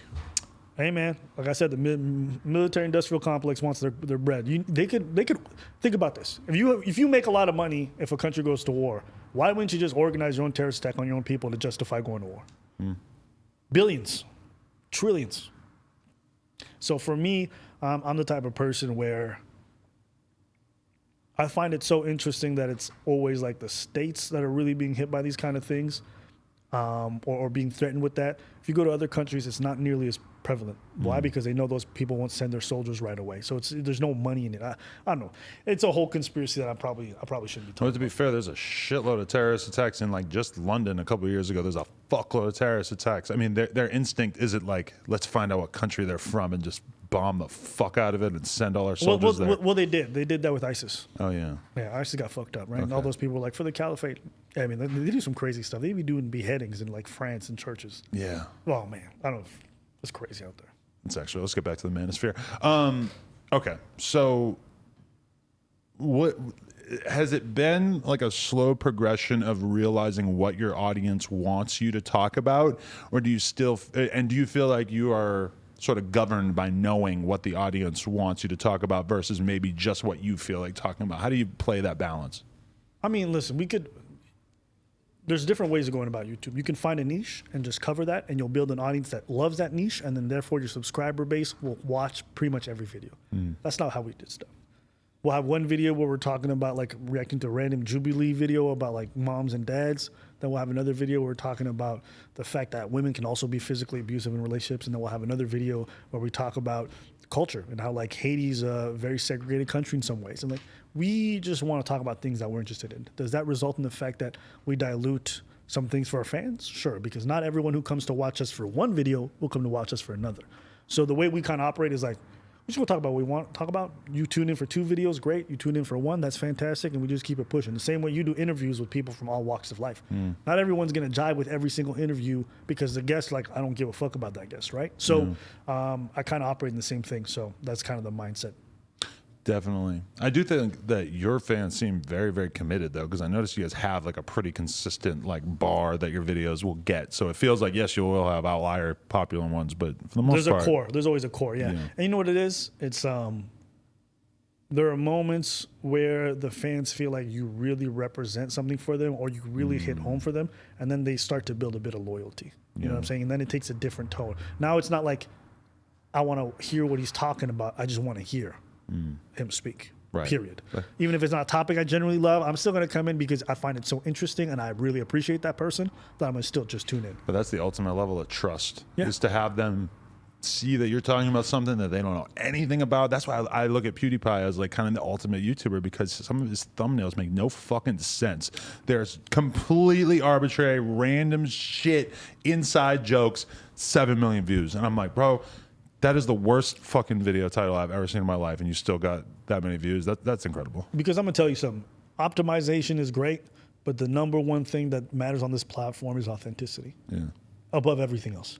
I've seen dudes with the most professional setup. You got crazy backlights and all the greatest guests in the world, and people don't really fuck with it because they don't feel like they're getting anything from it. They don't really feel like they're connecting with the person on the other side of that screen. You watch PewDiePie, he's got his own inside jokes. The videos are great for the fans, and that's why I'm always like, it's not for me, but I respect it because he is who he is, and that's what I say all the time on this platform. Doesn't matter what you do. Do it consistently and do it authentically. If you do those 2 things, you'll probably get somewhere. You'll probably get somewhere. Do you get burnt out? Because you're putting out like a video, 5 videos a week, I guess, on average. Do you get burnt out, or is it a small enough workload that you can just sort of pop in, talk 20 minutes, pop back out? So burnout to me is like when you keep going, then all of a sudden you have to stop because you can't keep going. I just take breaks when I want to. Hey guys, we're not going to come in for 2 weeks. And the audience understands and they respect the platform enough to be like, cool. It's free. It's there for you to watch. You guys come watch it. But some days we want to take days off. Some days we're going to give you extra videos. It is what it is. It's kind of like the chaotic aspect of it. So I don't tell people expect this many videos a week. I'm like, we'll probably do this. And if we don't, it is what it is. We took a 3-month break at one point during the pandemic. And I was like, at the height of it, when we were killing it. And I'm like, I told Preach, I'm like, I need 2 days off. And then after that, I'm like, I just don't want to come back and do more videos. I need some more time. And he's like, cool, not an issue. And we're both really cool about that. We're not so caught up in making money or staying on top of it. We still paid our people and made sure they were good, but just take that time if you need it. Yeah, you didn't feel like the audience was kind of pissed off or over it? I think nowadays the audience is, there's always a couple of goobers who are like, well, I need my videos. I'm like, bro, you didn't pay a dime. This is Shut free, up. yeah. But Netflix is $10 a month or whatever. I mean, this is free, so you really can't tell me shit. I paused the Patreon because I'm not going to take their money if I'm not going to give them content. So you have to have ethics. If they pay first, it's like I can't take your money for a comedy show and not show up. That's ridiculous. That's fair, yeah. So I find a good balance, but most people are very supportive. I think most people understand. I also have to acknowledge I have the privilege of doing that with my job. Not everyone can, because most people live paycheck to paycheck. You can't just take time off. So I acknowledge I have that privilege and I understand it, and if I can, I'll take it. And most people are like, yeah, I wish I could. So I understand you taking it. Do your thing, brother. Do you have like a bigger vision? You know, like, because like when I came into the game, it was very much like the goal is make a lot of videos, make a lot of money off the advertising on those videos through AdSense, and that's going to be how you make money. Now it's like, oh, you need to get a fucking Spotify exclusive and get a $40 million check for that. You need to have a TV show. You need to do all these different things. And it's like, sometimes I'm just looking at that as like an old school YouTuber, and I'm like, yeah, maybe I'm just going to keep doing the shit I've been doing and not try to like reach a different plateau. Yeah. So I think my mantra is like, just make dope shit. Make shit that you really think is exciting, that you want to do. If it gets stale, stop doing it and try to do something new. It's okay to walk away from certain stuff, you know? I know if you want to optimize things, you should have a vision board, do all this stuff. But I think what keeps balance for me in my life is I just work hard at what I do because I enjoy it. And as long as I think I'm making stuff that I enjoy and content I believe in, I'm good. You know, I'm not a lofty ambitions person. Me getting here is a blessing. I'm grateful. Wonderful. Fantastic. If I was making 50, 70K a year doing this job, I still would have been okay. So I just think about it from the mindset of I wanted to make content that people enjoyed, and that's it. And I think that is what people feel, that authenticity, again, is what they resonated with. But yeah, I think everyone should move differently. So you're not going solo? I didn't actually watch the video, but I saw that you clickbaited it, that people want you to break up with a... I mean, here's the thing. We already have solo careers. Okay. Preach does podcasts on his own. He has his own podcast about sex and French that he does really well. Oh, he's on French. tour. Wow. He's on tour right now throughout Canada doing comedy shows. So we're a duo who does ABBA and Preach together. Right. But I have my own stand-up comedy career. I've done competitions. I've won a bunch of stuff. I've done Just for Laughs on my own. So we do this together. It's like you and JD. You guys do this together, but I'm sure he's got his own life and he does his own shit. AD? Yeah. Oh, is it AD or JD? AD. AD, my bad. I don't even call him JD. He's a J-Cat. All right. But yeah, so it's like you can work together and do something, but you also do things apart. So are we going to break off? No, because we just enjoy doing it. There comes a time where everything ends. But no. You guys don't go through struggles with the friendship? Has the business and the enormity of your channel ever like really affected the friendship or caused you guys to have some contention? So when we started, we weren't friends at all. Okay, and what ended up happening is, he was good at what he did. Right, he used to host events, and I was like, "Yo, you want to jump on? We do videos because I like that we move." So he's like, "Cool." So we started doing videos together, and it worked out really well. But there was never really a friendship. We didn't hang out after work. We didn't call each other to ask how we were doing. We're like, "Yo, we're filming today. Cool. What's some topics that?" And I think starting off very business oriented was the best thing possible. Right, like it was just business. I was like, all right, this is your check. All right, we split this 50-50. Everything was really organized, so there was never any weirdness. Because you know, sometimes you got friends and you do business with them, and something weird happens in the business, and y'all hanging out. It makes the atmosphere fucking weird. Oh yeah. Because like you can't just leave business at work. That's not how it works. Because like, bro, if you haven't done the work and you're out here hanging out, like, bro, go do what, you know what I mean? Like you start to have those thoughts. So it's just been about that. Now, eventually things happen. You guys go through stuff, and you start to build a camaraderie as you go through things. And then the relationship starts to change from there. But it's business first and then everything else afterwards. But I think what kept us working well together, and the main thing is that I respected him.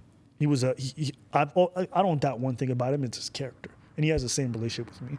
I think if you have that between two people and you respect each other, then you can put your egos aside and focus on the business when it matters. Yeah, that shit goes a long way for sure. I feel like it would be really hard for me to have started my career out like you guys, where I was part of like a duo, because I sometimes look at because I feel like you guys are very similar people in the sense that you seem very chill. You're happy to be making a good living, but making a good living doesn't make you then do the math in my head, which is like, oh, I'm making this amount of money. I need to make 20 times that amount of money. I'm going to go so fucking hard. I'm going to build this part of the business, this part of the business. Sometimes I feel like my ambition is kind of hard for like other people to like wrap their head around. So Yes. like that seems like you guys are kind of on the same page in that regard. Yeah. So I think this is like the next step where not everyone's going to match your level. And I think if you're okay with that, then you can extract from other people the strengths that they can bring to it while still understanding you're going to be the one who's in the lead and pushing everything. Right. Right. So I do more of the work for Abba and Preach. Right. I do more of the back end. I do more of the negotiations, and that's cool. And even though it's not necessarily a 50-50 partnership behind the scenes, I'm fine with that because I understand what he brings to the table, and I'm always going to respect that. You know what I'm saying? So once I got out of that mindset of understanding like he needs to be perfectly in balance, it doesn't have to be. You know, I don't think relationships have to be 50-50. It's fine for one person to do a lot more of this stuff, and it's okay, provided you guys respect and appreciate what the other person brings. And that's how we function. And I think for him, it gives him a lot of liberty to go do other stuff, which he loves to do. And for me, I get to pour more of my time into the brand. And that's how I keep that balance, because I was the one who's pushing a lot of this stuff forward. And that imbalance of like that ambition that you're talking about, I get it completely, but it's just about slowing down and be like, he doesn't have to do all that. The same way I don't think JD. AD. See, I had to think about that one. AD. I'm sure he doesn't necessarily do as much as you in terms of the back end and stuff like that. Right. But you still really appreciate what he brings to the table. Oh, yeah. So I think that's that. Definitely. So is this current feud with Fresh and Fit, is this like the biggest YouTuber on YouTuber drama that you've been involved with so far? This is kind of new ground for you? Honestly, so weird. It's so weird. Like from the first video to the response, I was like, there was such a disconnect. I was just confused. Right, because okay, so you went on their show, and then months later, you ended up making a video about some of the stuff that was said about a certain percentage of what was discussed. Okay, so I want to just cover that real quick, 'cause I think that caused confusion. We covered a bunch of stuff that we said on those podcasts. Right. Most of them were very positive. We did like 4 videos where we covered little clips of the podcast. So we did 2 podcasts. We did one during the day, me, Preach, and those 2 guys. And then we did a second one with the bimbos and then us 3, okay? I didn't remember the first podcast. Both happened the same day because the second one was like so fucking weird, right? Being around those girls. Yeah, and shit. and just the whole dynamic of the podcast. It was just so, I just left right afterwards. I was like, nah, pass. Because it was just so strange. And then I ended up covering clips of that. So I'd post one every 2-3 weeks. And then somebody sent me the first podcast and they're like, yo, you got to check this out. Do you remember this? And I rewatched it. I'm like, yo, I'm clipping this. So there's actually 4 other parts of that podcast that we're going to cover. Some positive, some negative. We did the first one that happened to be negative from that podcast. And like, where did this come from? It's like, bro, we just covered this video the way we cover everything else. It's not that deep. So I think that's the context that people are missing. But yeah. Do you feel like the video you made was like perhaps a little too aggressive towards them, considering that you had like been on their show and they had welcomed you into that and everything? Like, is you know, like if you were to make a video about this podcast and there was like a certain chunk of what we said that you then were like, you know, maybe a little aggressive towards me, I could see myself feeling away. But did you feel like you crossed that line? So here's the thing. We were confrontational on those points during the podcast. Okay. I was confrontational to him about some stuff he said on it. So it's not like I came with a weird energy. You know what I'm saying? Even on the podcast, they were talking about, oh, Abba came with the smoke. Because I said, like, yo, why would you say that? And he answered, and it's cool. We moved on. Watching in hindsight, I just had new things. I could understand how they may have felt some type of way. But at the end of the day, did we hit below the belt? Did we say anything that was not on the topic, right? Did we not just attack the ideas more than anything? And I think maybe the tone might have set some people the wrong way. Sure. And if you want to get on that, I'm not mad at anyone. I could definitely understand how the tone, but it's also the tone that we keep with all of our videos. So it's a bit of consistency. But can I understand why they felt that type of way? Sure. But then the response was just crazy. Right. That's what I didn't understand. Because they made it really personal and they made it really about clout and stuff, right? You saw the response. Did it have anything to do with the original video? I feel like I know where they're coming from, because as a creator, sometimes this can be your instinct, is like, I'm going to just come in here and start firing and just explain how I'm better than you. The audience is very, very rarely persuaded by that. The audience, at the end of the day, would rather hear you confront the ideas that are being discussed and not make it a pissing contest. Bruv, if I come at you and I critique you for some of your stuff, all right, your ideas, how you feel about no jumper, how to raise a family, right? critiquing those, and then you come at me upset, and you be like, your mom left you when you were a child. What the fuck does that have to do with the conversation we're having at the end? Yeah. You know what I'm saying? That's the end of polite conversation, right? Right, there, that's crazy talk. Like, why would you bring up something like, like you just wouldn't have that. And that's the same idea. If somebody doesn't come at me below the belt, I'm not even going to think about going there with people. Right. Whether it's friends, family, doesn't matter what it is. So for me, it was just confusion with the response. I'm like, where does this come from? And I think it just reflects in people how they deal with adversity, how they deal with a little bit of conflict. Like if somebody comes in and says something to you, how you deal with that is a reflection of who you are, because you're not comfortable. So you can't put on a facade. You can't try to button things up. You're feeling some type of way. Your real emotions are coming out in that moment. So the way I interpret that is like, okay, there's some imbalances there. There's some things you need to sort out on your own. Yeah, because I mean, just making it about the clout and stuff instead of just having a real conversation is just corny. The audience is not going to relate to it, and as men, we should be better than that. I think It has nothing. Listen, man, you know this. It's like you see people with large followings, people with small followings. It's not a reflection of their character. It's never a reflection of their character. So to bring that up in a conversation with grown men is like, what are you talking about? You're really going to talk? Oh, the only reason you're talking is because you have 2 million followers. How old are you? right. That's like something I hear on TikTok. You know what I'm saying? Like, how as a grown man you're boasting numbers about followers in a conversation about ideas? That's crazy to me. You imagine Jordan Peterson having a conversation with journalists and be like, do you know how many Twitter followers? That sounds stupid. Yeah. Right? So he loses the argument right there as soon as he starts to make it about that. And they would all lose respect for him because they're like, bro, nobody. Do you think that makes you a better person because you have numbers? Right. You know what I'm saying? Yeah. That's the stuff that I don't understand. So for me, it was just like it was clearly a lapse in judgment on their part. But it's like, where did that come from? More than anything, this is what I think about people. If you act a certain way under duress, under stress, where's that crazy response of yours coming from? And then you have to do some inner dialogue. Because I don't care how many times I put you in certain scenarios, there's no way you're going to come out with specific responses. Meaning, if I come to you in the street and I say, hey, Adam, you're stupid, you're not going to just start losing your mind and throwing off your pants in the street and doing all that. Because there's something there if you were to have that response, right? You would agree. You got some mental imbalance. If someone insults you and you start shitting in your hand, somebody's like, is this man imbalanced? That's how I think a lot of people need to think about themselves when they react negatively to confrontation or anything like that. To be fair, I think that they realized that they handled it poorly because they deleted the videos and kind of offered a little bit of an apology. I don't think that's realizing. I think there's a balance. I think their fans and the fan reaction probably helped them to realize. Here's what I'm gonna say. I don't know what goes on in people's minds. I don't know what's going on in people's hearts. So if someone says something, I'm like, cool, I can't know for sure, whatever. But I would say it's highly just as possible that they saw how bad it was for business and decided to change that up. And again, now we're still not talking about values and character. We're still talking about business. YouTube is not just business. People come on there for real personalities and authenticity. So when you come crooked, people see that and they start to, that's the genesis of this website. This whole platform is all about authentic characters who are making no money but just wanted to do cool stuff. So when you come on this phony business all the time, it's like, and especially when you talk about character and building game, which is something that's innate, that's about your personality.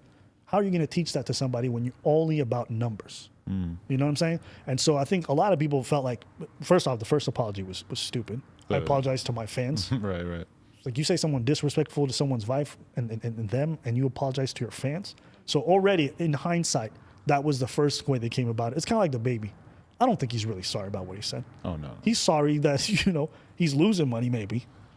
And I think those two things are very different. And I think audiences can tell when those two things are different. So, for me, I don't really care that deeply. I'm not going to get involved with them anymore. I don't really want to.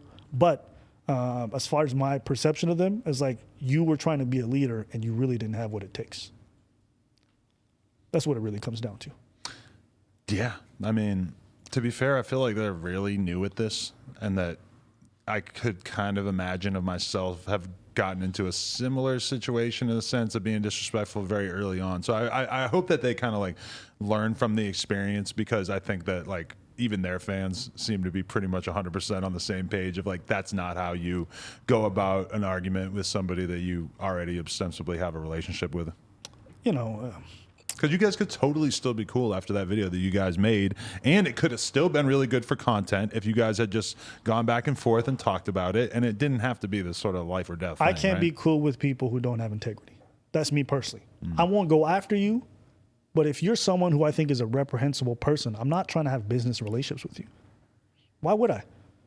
Fuck, well, what am I going to spend my day socializing with somebody who's like a rapist? Like, you know what I mean? Like, and this is some real shit. Like, if you go around stealing from people all the time, I'm going to look at you crooked. Like, why would I want you in my circle of someone to conversate with? Why would I put my name beside yours for my fans to be like, because if my fans see me beside you, I think you have moral character. And if I don't, that means I'm recommending you to people when I think you're trash. So my whole thing is, I'm not going to go out of my way to fight folks for that. You can be that way, but I'm not going to associate with you. My only problem, and this is my big one, is when you try to lead other people. But I know it's like, someone's a scam artist and they're stealing from young men. Would you just think it's fine to hang out with those people? No. And that's it. I'm a principled person. I'm not going to look for conflict with people who are doing illegal stuff. It's not my business. But when you want to take up a leadership position, when you want to shape young men, it's time to just say, you're not really about it.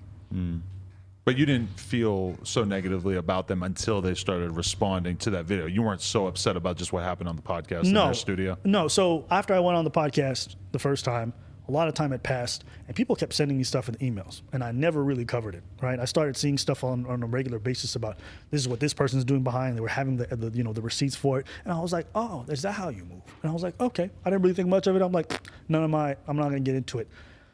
And when that clip came about and we reacted to it, we didn't cover that stuff, all the little receipts, because I'm like, you know what? It's not my place to expose folks. Like, if you're doing that shit, fine.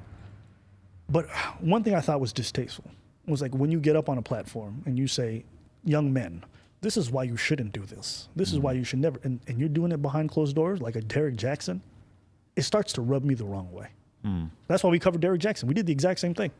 Derek Jackson was talking crazy online about how to be a faithful man, all this other stuff. And I always knew he was a phony. The energy was always off. Come find the receipts and all his mistresses are exposed. I spoke to them personally. They called me. And I was like, whoa, that's why I had to cover it. That's the hypocrisy of people wanting to be leaders and then not practicing what they preach. That needs to be exposed. So that's the main thing. No, I feel that for sure. Yeah, this has all been a pretty wild thing to watch play out. But, I mean, the wife thing, that really took it to another level, huh? Yeah, and you know what? Preach is going to handle that himself. So I say that's between them. I couldn't imagine. I couldn't imagine talking like, just, listen, you on a podcast, you have a disagreement with someone about ideas. Let's say it's about tricking, right? And people want to pay for bucks. And then someone mentions your kid. Yeah. Are you fucking insane? I just couldn't imagine doing that. And people take that stuff lightly. I'm like, online, there's always a bit of distance. We want to keep our loved ones away from it because it's not easy to manage. Right.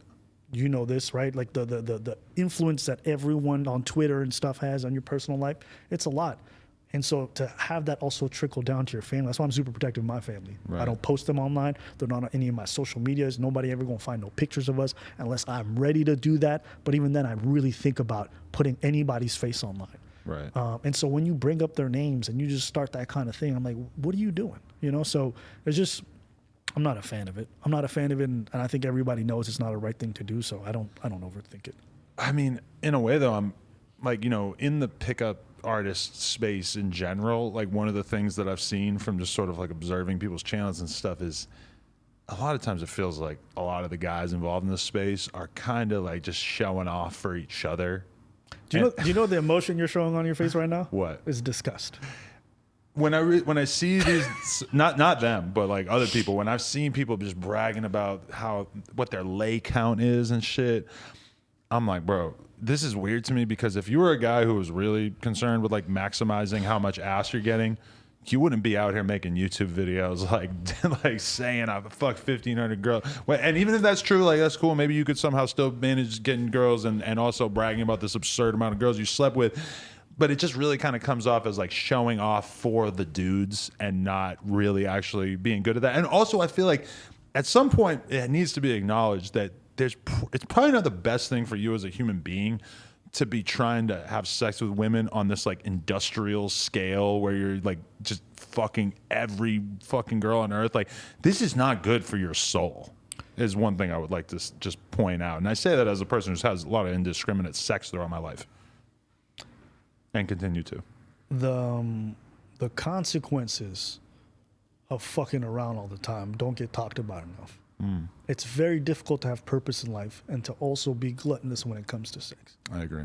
I had no balance in my life. It was very hard to feel any sense of calmness and peace. You got women coming in and out of your apartment. Right. You're doing it all the time. You're spending like 5 hours of your day sometimes taking her out to dinner or sleeping with her, and you're like, damn, I didn't put any of that time in my work. It's hard to have any balance. What about my friends and family? They're starting to take a back burner because the hot girl just hit me up on Instagram. It's like the toll it takes on people never gets talked about. So when I see people glorify that, I be telling the people like, do it if you want to do it. But I'm also going to just tell you, it ain't all it's, when everyone talks about it, fucking 3 girls in one day, all that other bullshit, it sounds great on paper. Trust me, when you do it, you won't be thinking I'm a fucking champ. And if you do, you need to reassess your values. Just to put your dick in different pussies. It's like, it's not that, this is not like the greatest thing in the world that you're aspiring to. How many times do you raw dog? Yeah, exactly. Now, I'm going to keep it a buck with you. I'm so happy I came out of the game clean because I know I probably should have had at least something. Right. Oh, yeah. You know, I know people who the first time they fucked around, they got herpes. I'm like, God yeah, damn. me too. Me, I know somebody's looking out for me. Yeah. I mean, I'm not be religious, but there's got to be some higher power. You feel what I'm saying? Because just to come out of it clean, I'm just like, no kids. You know? Think about that. Just having a random sex encounter with somebody and you have a kid with that person, it's like now you're having to raise this child in a confrontational, awkward environment, and you're going to have to live with that your whole life. The consequences of fucking around are so high. And so I'm just grateful that I made it out when I did. But what you're talking about with like just every time you're rolling dice, especially when you're hitting it raw, you know, so I just tell people be careful because sometimes you're gonna catch the wrong one. Like this is my comparison that I like compare it to is I very much understand why people would get into bodybuilding. You know, lifting weights is fun, eating healthy is fun, trying to get bigger and stronger, it's fun.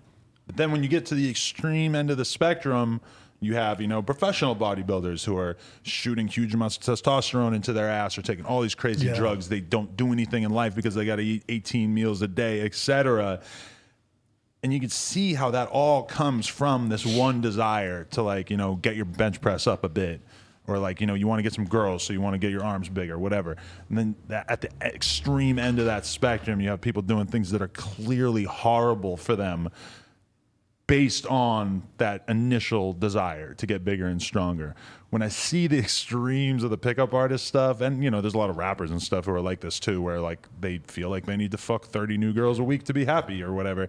It's like, bro, it comes from something honest and understandable, which is like everybody wants to be able to feel like if they like a girl that they can walk up to her and have a conversation with her and make that girl like them too.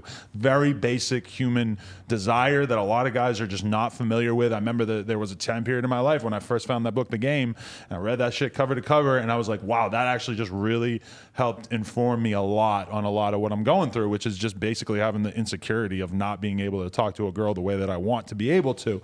But then you end up a professional bodybuilder in the end, where if you just feel like this is what life is about, is just putting your dick as many pussies as possible. I mean, it's not the end of the fucking road. I'm sure you've had sex where you're like, why am I here? Oh yeah, all the time, every week.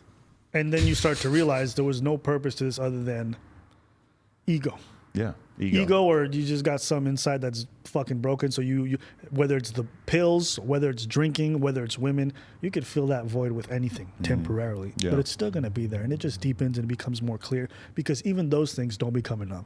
One woman isn't enough. Then you have to have 3. You have to rotation, keep cycling them out just to avoid whatever fucked up shit you got going on in there. You know, I don't think game is bad. I don't think being comfortable talking to people and women is bad. I think it's a good skill.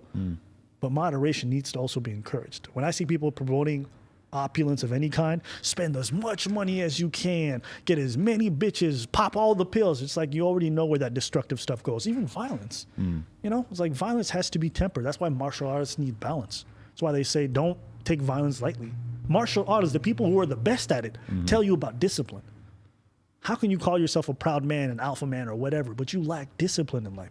You're just out here fucking left, right, and center, fucking up with your bag. Fucking the wrong employees, fucking the wrong bosses, fucking the wrong contractors, because you can't control your dick. How are you going to be successful in life? You're going to fuck up every opportunity. You're going to fuck up every single opportunity. Guys who don't know how to control themselves are liabilities. And this is not even like just on a business tip. It's also on a personality tip. We all know dudes will do anything for pussy. Do they make for good friends? You want a friend who's gonna drop you and miss things that are important in your life because they want to go bang some broad? Like, what kind of ethics do you have where you're gonna take a temporary, little, small experience over something profound that's happening? But people do it every day. I see guys like that all the time. I'm like, I don't even want you in my circle. I don't want to know you.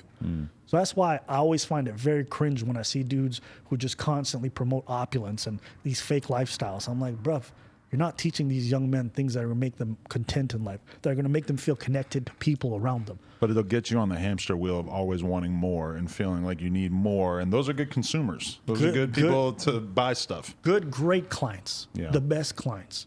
But that doesn't mean that they shape them to good men. You know, when someone messages me, it's like, yo, Ab, I'm grateful. You made me a better father. Or they're like, yo, Preach, I'm grateful. I have a better connection with my partner. That's something we're proudful of.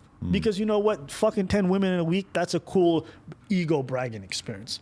Lifelong building relationships, getting closer to your family. Like, who wouldn't take that over being able to fuck 10 women? You know what I'm saying? So what we try to foster is like, yes, be comfortable, be confident, understand how to approach ladies. That's great. That's fantastic. But understand it's not everything in life. Right. How many guys do you know who are players, and how many of them are truly happy? Right. How many of them go home at the end and find peace in their lives? No, they always need more women. They always got to fuck some whores in some new city. They always got to be on Tinder swiping. All that time you could have put in your purpose. Yeah. All that time you could have given back to the community where you came from and changed their lives. You know what kind of fulfillment that gives? To go back to places that you know are fucked up and you can change that, but instead you want to go fuck some bimbo. It's crazy to me. So that's why when I see people promoting this stuff and they're like, this is alpha. No, it's not. Being a leader of men has nothing to do with that. I've served under some of the best people. I've worked under great human beings. Yeah. Great human beings. And you know what they all had in common? They had to lead disciplined lives. Maybe they had a vice here and there, but they try to temper it as much as possible because it got in the way of their purpose. So, you know, I just think we all have to find that lane for ourselves. And I respect anybody who's hardworking. They do what they do, but have a reason for that. If you're just hardworking so you can go to Vegas and fuck a bunch of hookers, cool. But I'm never going to endorse that life over taking care of your family. Yeah. I just can't. I remember right around the time this podcast started popping off, like 2016 or whatever, it was like, I was very much like having this newfound clout. I'm fucking a new girl every night. I'm really feeling like this is supposed to be what makes me happy because, you know, I kind of wanted to be able to do that for a long, long time prior to that. You know, I didn't really like get successful until I'm like 32 or whatever. And I remember then like I got sick and just realizing that like I've got like 20 girls on my phone that I've slept with in the last month, and none of them seem like a realistic candidate to come over and take care of me while I'm sick because I didn't have a fucking emotional relationship with any of them because I was just working my ass off and just basically using them for fucking their bodies more or less. And it just like, I remember that feeling really bad and dark and realizing just how lonely I was and how I was trying to cover it up with all of these indiscriminate relationships, you know? Yeah.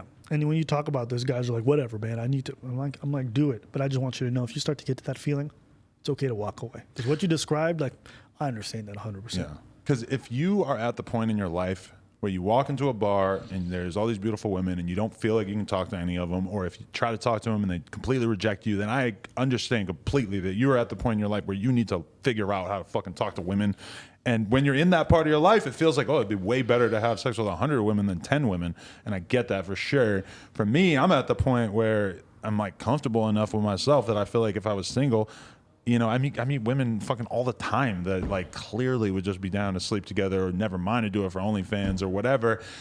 And it's like, you know, I don't feel that same extreme urge to prove myself. A lot of it is not partying or drinking anymore. I remember I was in Vegas for the Porn Awards and I'm sitting on the fucking bus and I'm not drinking. And there's this girl wilding out in front of us on this party bus type thing. You know, she's clearly on Molly or something. She's fucking tweaking, dancing. She's hot, whatever. And I'm just like realizing like, if I was 6 drinks in or if I had been snorting coke all day, I would be looking at this girl like she's a fucking opportune sex partner. And instead I'm sitting here looking at her like, oh, this poor girl, like she's really wilding out. Like, I would be so in the wrong if I were to sleep with this girl in this state. But that would have seemed totally fucking normal to me my whole life up to the point where I stopped drinking, you know? Yeah. When you know, as you get older too and you've done a lot, you realize also a lot of it's just not worth it. You're just like, you already know what the outcome is. So you're just like, ugh. Yeah. You know, it's just, ugh. And so that feeling you describe when you see that person wilding out and you just like, I get that all the time when people are like trying to start something. I'm like, I've done it. I'm not interested. This is like, I know it's not going to do anything for me. So all these things that people are clamoring for, I'm like, it's not worth the work. Yeah. It was when I was younger, because when I was younger, I was like, please touch me. You know what I'm saying? Right. And then if they did, I was like, wow. Nowadays, I'd rather just sit at home, maybe watch a good show, maybe work on some stuff, have a conversation with the person I live with. You know what I'm saying? Well, your business would not be what it is if you were spending huge amounts of your time. Like when I hear people talk about going on multiple dates per day and shit, I'm like, Jesus Christ, I'm working like probably at least like 8-10 hours a day. The idea that I'm gonna cram the remaining hours with like going out to a bar or like going to I mean, no. It's not going to work. Yeah, and there's a reason why lust is one part of the 7 deadly sins. It's like you understand that excess is very, very dangerous. Yeah. It is. And how many men has it ruined? Right. How many men have been ruined by the fact that they can't control their dick? It happens. Yeah. So many guys. It's the main thing. Sometimes not justified, but still, it's like it's such a risk to just go out there. So I just tell young dudes, like, you know, you don't have to be on the streets. I know they promote it. I know everyone says it's the best thing in the world. It's not everything it's chopped up to be. And also, guess what? You don't need it to have a functional relationship. You don't need it to have a relationship with a good woman. It's not necessary. So I think sometimes people sell everyone on there's one way to do stuff, and it's just not true. It's not true. So that's the main thing with me in that whole sphere. It's like, it's great that people want to learn game. They want to get more comfortable. I endorse that. I've always promoted that. But don't promote gluttony. Yeah. That's it. I feel that for sure. Yeah. I mean, like the extent of like how much happier I am now being in a relationship, having somebody I can rely on, having a fucking baby that I get to watch grow up every day is just, I mean, it's not even close. Not close. It's not close. It's not close, but it's hard to convince guys who've never been through it because they're just like, I need to do it. They really believe it's that. And I think it takes more men to be honest about it and to be very candid about the fact that I'm not even just saying it because it's PC or whatever. I'm saying it because I lived it. Right. I've watched my friends live it because they asked me for advice and they went through it. And I'm like, this is what's going to happen. But go do it so you can see. And they all go through the same trajectory. If they have any kind of character and they want to improve in life, there's no way you can stay doing that and think it's a good idea. And the like you think it's hard to find a woman to have sex with? Think about how hard it is to find a woman that you trust and respect enough that you want to put a baby inside her. I mean, I can understand why guys don't necessarily gravitate towards that, because if you're having a hard time getting laid in the first place, that's also going to be very difficult. What's life for guys who get the wrong woman pregnant? Oof. Yeah. And that's the rest of their lives. It's the rest of their lives. I see people close to me and how much they suffer. I see it in friends and family. And the kids suffer. People don't even think about that. How much the kids suffer from that dynamic as well. Oof. So to me, just understand what the stakes are too. It's hard because your dig is hard and the girl's beautiful. She's right in front of you. But understand them stakes. I'm lucky. I'm fortunate to be here today where I'm at without any of these downsides. But I'm not going to keep going back in to roll some chips just to find out how it's going to go. Right. It just takes one wrong incident and then you're fucked. The wrong person to come to you and set you up for a robbery. The wrong person to come to you and set you up with a pregnancy. The wrong person to come up to you and then put a case on you. Yep. You know what I'm saying? Like, those are all real possibilities. So understand that when you're out there and you're being gluttonous, understand you heighten that every single time you roll that dice. The same way, once you achieve a certain level of success, letting random people into your home or into your life period becomes a huge concern, huge risk of like, I don't want this person to know where I live because they might send somebody to rob me. I don't want this person to know where I live because who knows what they could have in for me. And then once you start looking at the world like that, once you've been wronged a few times, you can start to think like, how insane is it for me to welcome somebody that I barely know into my home and do the most intimate thing possible with them and just assume that everything's going to be all right? And you don't have cameras in your room, you know, presumably that would be illegal if you did, but like, you know, you don't have surveillance that could prove that your side of the story is right. I mean, you don't want to allow anyone to have that much control over you. So you should be really careful with who you let have that kind of control. That's on an extreme end. What do you think home represents for you? Escape from all the other shit that I'm doing. Perfect. Yeah. Right? So your home, you can finally be yourself. Yeah. I'm going to take it on even like a more basic level. You've had experiences where you brought a girl home, y'all slept together, and home isn't home right now because she's beside you. Yeah. How fast do you want to get her out of your place? Hell yeah. Right? Because you can't be in this space beside this person because you're like, I want to escape, but the place I normally escape to, you're fucking inside. Yeah. And so I tell people, like, your home is supposed to be peace, man. And you shed that when you bring these random people into your life. So for me, that's why I tell people, like, above everything, is like, I just value the peace of my life. I love being at home. I love being at home. People talk about, you don't want to travel all the time, Abba, with all this. I don't want to travel. I like being at home. I like seeing the same park bench. I like seeing the same people. Like, I fucking love it. I'm tired of being in a hotel room or in an Airbnb. So I value that, and I just don't want to ruin that for myself at any point. I never want to have to leave that because somebody else I invited came to fuck it up. You ever had a girl go crazy in your place? Oh, yeah. A whole scene starts, and you're just like, damn, it just fucks it up for you. So I want to maintain that peace, and that's it. That's real. Anything that we should know about what you got on the way? I think this is a really great conversation. I think a lot of people are going to get a lot out of this. I hope so, man.